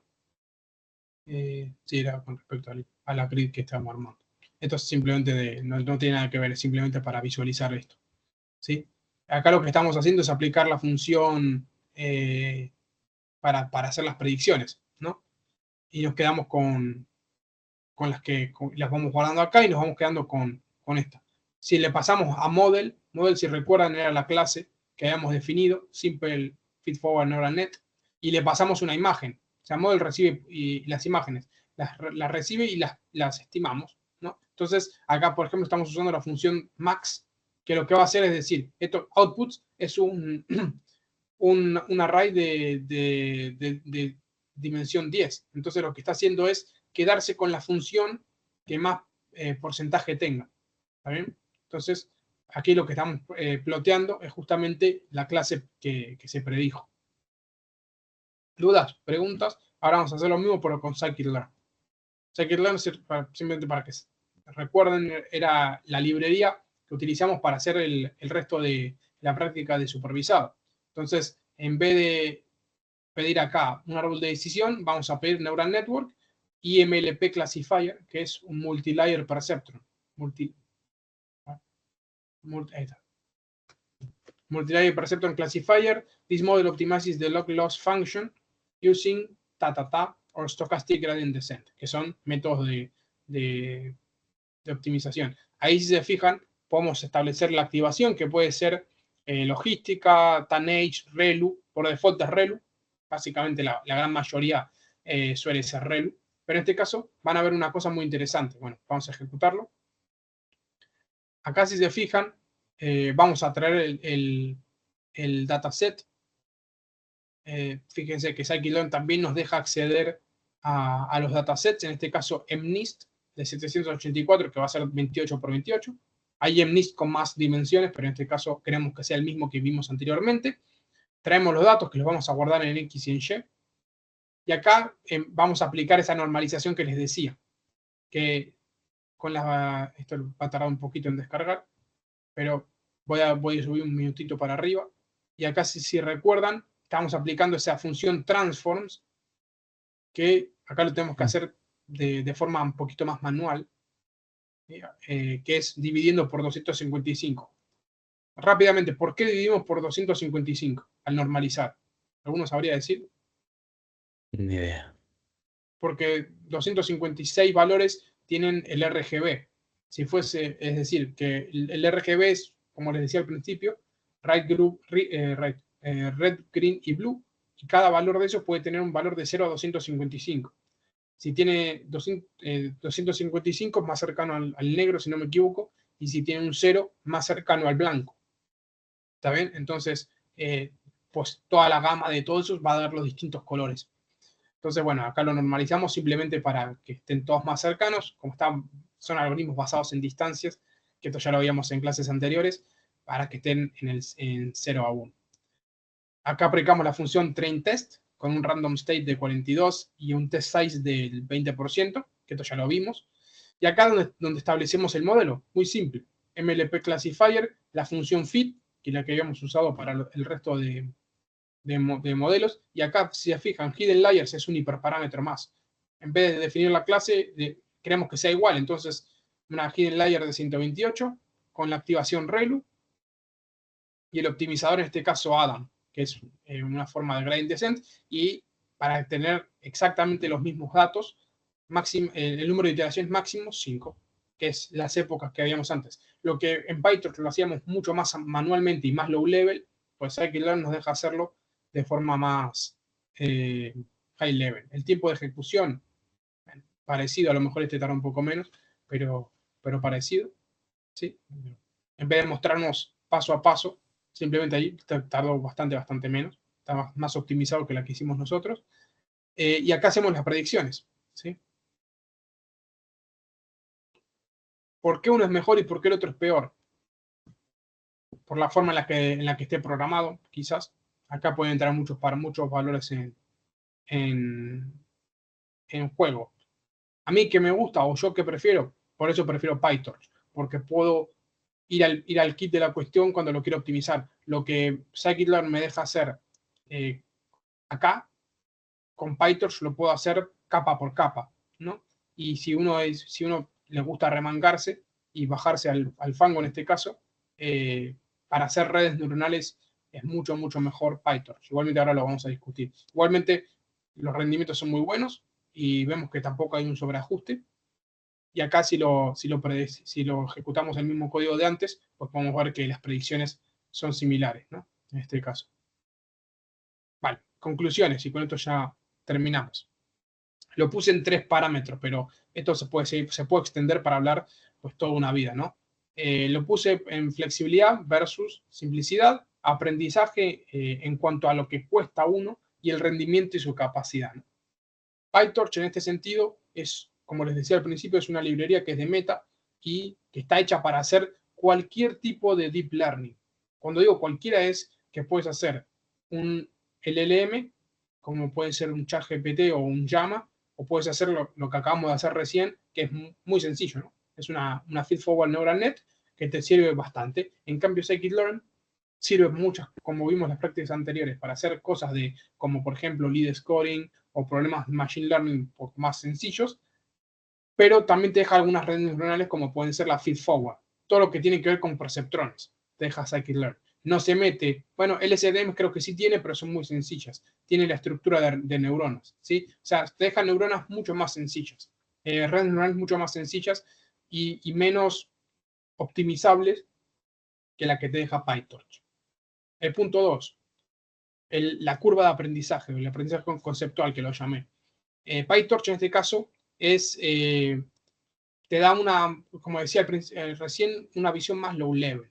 Es decir, si quieres aprender Deep Learning de verdad, métete con PyTorch o TensorFlow. En este caso estamos viendo PyTorch, porque verdaderamente vas a entender cómo funciona una red neuronal. Scikit-learn te deja hacer lo que vimos recién, ¿no? El mismo caso, pero no te metes en ese low level. Es decir, que si lo quieres entender a modo conceptual, Con scikit-learn a lo mejor puedes decir, sí, estoy haciendo una red neuronal. Es como, no sé, cuando estás manejando un emulador en un juego y dices, venga, soy piloto. No, estás manejando un emulador. Scikit-learn en este caso es parecido. No, si quieres hacer deep learning, scikit-learn no es la mejor opción, ¿no? Si quieres hacer machine learning, es muy buena opción.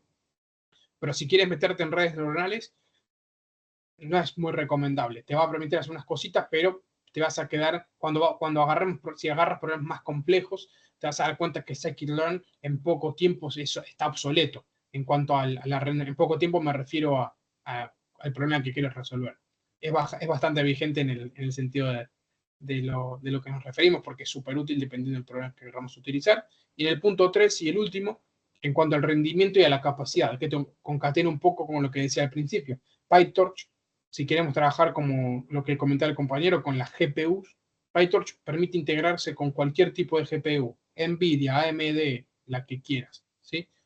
Al final se conecta directamente con tu ordenador, con los drivers que tengas instalados y en este caso más low level con lo que utilices, no sé, CUDA, por ejemplo, que suele ser un lenguaje que entiende las GPUs. Entonces PyTorch traduce a ese lenguaje el código y lo puedes meter en la GPU. En cambio, scikit-learn no lo tiene. Como solamente se centra en los tipos de perceptrones y en perceptrones simples, no tiene desplegado esa capacidad de entrenar con GPU, ¿sí? Simple y llanamente los corre en CPU. Entonces, bueno, si tuviesen que decidir en alguno, en este caso mostramos los dos para que vean un poco las diferencias. Ambos resuelven el mismo problema, pero si yo les tuviese que dar un ejemplo, para Machine Learning y Data Science, scikit-learn. Para Deep Learning, PyTorch, ¿sí? O TensorFlow, el que ustedes quieran, pero en este caso vimos PyTorch, pero ese sería un poco el corolario, ¿no? ¿Dudas, preguntas? ¿Habría mucha diferencia de PyTorch y TensorFlow en algo? Gustos. Vale, No, eso. realmente no. Es como el que te diga, qué sé yo. Puede haber diferencias, sí. A lo mejor, a mí me gusta más PyTorch porque es más intuitivo. Está más pensado en la estructura o sea, por ejemplo, va a ser un poco abstracto porque no sé si alguno de aquí vio TensorFlow alguna vez, pero lo que PyTorch me permite hacer de forma muy secuencial y muy directa, con TensorFlow tengo que definir una variable de entorno, de sesión, tengo que establecer en algún punto porque después vuelve para arriba. Y esto te estoy diciendo, yo dejé de usar TensorFlow en 2021. Yo no sé cómo estará hasta este punto. Te estaría mintiendo si te digo cómo está hasta este punto. A partir del 2021 que empecé ya a dedicarme, bueno, con Human Trends, siempre usamos PyTorch, ¿sí? TensorFlow creo que va por la versión 2 o 3, si no me equivoco. A ver, es muy bueno y o sea, Gemini, ya lo pueden ver, es un gran modelo. Por ejemplo, OpenAI utiliza su propia librería para hacer ChatGPT, que se llama FastAI. Entonces, bueno, o por lo menos se llamaba, no sé si internamente habrá cambiado. Cada uno usa lo que hicieron, ¿no? En este caso, PyTorch, te puedo decir que a mí la que más me gusta, la más intuitiva de mi perspectiva, y con la que si me tengo que poner a hacer un Transformers, lo haría con PyTorch. Vale. Vale, ¿más dudas, más preguntas? ¿Sensaciones? Yo tengo varias preguntas. Sí, dime. La primera es en lo de las capas ocultas. Sí. ¿Por qué cada capa oculta tiene que tener un tamaño más pequeño? No tiene por qué. Simplemente es de vuelta a la estructura. A ver. Acá lo que hicimos fue como una estructura, como si fuese una flecha, ¿no? Que se va achicando. Pero hay modelos en los que a veces tienen más capas, en las capas, por ejemplo, 2 o 3 capas ocultas, y las capas del medio tienen más neuronas y hacen como una estructura como si fuese un rombo, ¿no? O un diamante. Ahí depende del problema que quieras atacar. En un problema más complejo, a lo mejor esa estructura te puede ayudar más. ¿Para qué? Para agregar, por ejemplo, hay una capa que aquí no vimos que se llama Softmax, Dropout, que te permite desactivar y activar neuronas en base a al momento del entrenamiento que estés. Eso a veces ayuda a que no haya un sobreajuste, por ejemplo, ¿no? Es como que apaga las neuronas y hace que participen algunas, en otras cosas y en otras no. Vale. Entonces, en ese tipo de, lo que ahí tenés que tener en cuenta son las conexiones. Tenés lo que, en este caso estamos usando las Fully Connected Layers, que era igual que la que veíamos en la CNN, en la imagen esa. ¿Qué quiere decir? Que todas las neuronas están conectadas con las otras de la capa consecuente, es decir, anterior. En este caso, puedes establecer que haya algunas neuronas que se conecten con otras, ya más a nivel low level, ¿no? Que quiere decir que es que a lo mejor tiene más, pero voy a hacer que ciertas neuronas, por ejemplo, las impares se conecten con las pares del otro lado y viceversa. ¿Por qué? Porque estoy probando diferentes arquitecturas. Ahí es donde entramos ya en la parte de la arquitectura que estamos definiendo. Por ejemplo, Transformers es un tipo de arquitectura. Después tenés las UNets, tenés las Titan y todas estas que dan unos mejores resultados u otros. ¿Por qué? En base a esa estructura que vamos definiendo, ¿no? Esto ya es toda una ingeniería. Yo personalmente soy, como no sé si conocen la terminología, pero como si fuese un full stack. Yo sé un poco de todo, pero una persona que se dedique solamente a Deep Learning, en esta clase, o sea, a esa pregunta te puede contestar un manual completo, ¿sí? Vale. Porque hay un montón de imponderables dependiendo del tipo de problema, el tipo de dato, dependiendo del tipo de ruido que tenga, dependiendo un montón de cosas, de lo que quieras maximizar, porque hay problemas, si esto lo estuviésemos de vuelta, si esto lo estuviésemos utilizando para detectar, como hablábamos al principio de la clase, de las prácticas, para detectar cosas de ciberseguridad, a lo mejor me interesa maximizar unas cosas que otras, ¿no? Entonces, de ahí viene que la arquitectura vaya por un lado o vaya por otro. Ok. Después tengo otra que, bueno, esto es más curiosidad. Sí. Que lo pensaba antes, en plan, ¿hay alguna vez que se pueda dar el caso que el train salga peor que el test y el test de mejor resultado que el propio train? Cuando hay un sobreajuste muy, muy alto. ¿Eso qué quiere decir? Que, bueno, perdón, no tiene por qué ser un sobreajuste muy alto, sino que a lo mejor, también por suerte, imagínate que el modelo, sobre todo en las redes neuronales, hay algunas capas, algunas conexiones que a lo mejor están más optimizadas que en otras. ¿Por qué? Porque al final, cuando, no sé si tienen una neurona en la cabeza, pero las conexiones se van activando unas u otras, ¿no? Es como si estuviesen prendiendo luces. Entonces algunas no se activan y algunas sí. Si por alguna razón te tocaron muchos tres, en este caso imagínate, en vez de tener algo mezclado, tienes en el conjunto de test tienes más ceros que unos y así, y resulta que ese modelo se le da mejor clasificar los ceros que el uno, pues te puede salir el test más alto que el train, por el hecho de no haber mezclado, por eso el shuffle lo ponemos a true, el hecho de no haber mezclado los datos. Pero también te puede pasar, eso puede ser un motivo, pero también te puede pasar que está haciendo un sobreajuste en cierta medida, ¿no? Lo ideal, lo que se te va a dar casi siempre, en el 99% de los casos, es lo que vimos recién. Si no se ajustó, pues el test un poquito por abajo del train, por el hecho de que estás pues generalizando, ¿no? Al final el train un caso a es lo un mejor en proceso el de que se repetición. puede dar eso es si tienes un underfitting y a lo mejor ya de por sí en el propio train es bajo, pero por casualidad, simplemente por casualidad se da que en el test sale más alto. Imagínate que tienes un acierto de un 40% y en otro sale un 45%. Pues es que es mera casualidad, no verdaderamente porque haya ninguna Claro, otra cosa. eso puede pasar que, bueno, si tienes un 45, eso es jodido, porque una moneda tirada al aire funciona mejor. Pero Claro, a eso me refiero, que como es un underfitting, pues sí, lo que le sí. pasa es que ha sido mera casualidad que ha dado eso. Y ya está. Que por ahí había una clase que estaba más predominante, pero sí, puede haber muchas cosas. Lo raro es que se dé underfitting, el overfitting, que sería el sobreajuste, suele ser más común. Entonces, bueno. Vale. Y la última ya, en el tema de los outputs, que había 10, porque son 10 números básicamente, hemos hablado que si, por ejemplo, se ponía 20 números, por ejemplo, bueno, 20 outputs, como que creaba 10 neuronas que no estaban enlazadas con nada y que lo único que hacían era generar No, ruido. sí que podrían estar entrelazadas, pero digamos que la interpretación varía. En vez de tener en este caso 10 probabilidades, porque al fin y al cabo, para que se entienda, al tener 10 neuronas, tenemos 10 probabilidades distintas, ¿sí? Y por eso usamos la función que lo veíamos acá, cuando estábamos tomando la decisión, esta función que se llama max, que dice, de todos los outputs, ¿sí? Quédate con la máxima, con la que tenga máxima probabilidad. Como cada neurona va a representar un número, el que tenga la máxima probabilidad, interpretamos que es la clase que queremos predecir. Si le ponemos más neuronas, pues vamos a tener que usar otro método para encontrar esta probabilidad, básicamente. Es decir, que nos estamos complejizando el problema.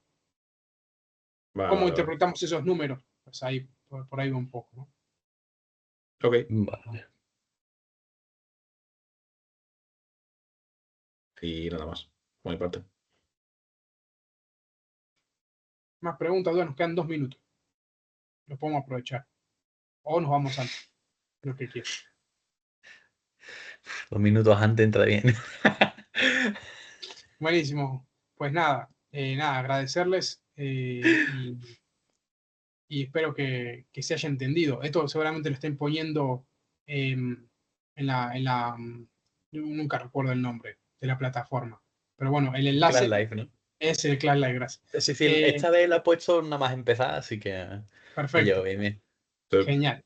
Entonces, pero es el mismo formato que todos, lo pueden ejecutar. Simplemente recuerden eso que decía al principio, que si ejecutan la celda del NumPy, el pip, y les da error o les dice reiniciarlo, le dan a reiniciar y lo ejecutan de vuelta y ya se debería ejecutar sin problema. Sale eso, ¿sí? ¿Sí? Y lo hace bien. O sea que... Vale, genial entonces. Pues nada, cualquier duda, consulta, siempre estamos aquí y si no, nos vemos el próximo jueves. ¿Sí? Ok, perfecto. Vale. Ok. Pues nos vemos entonces. Vale.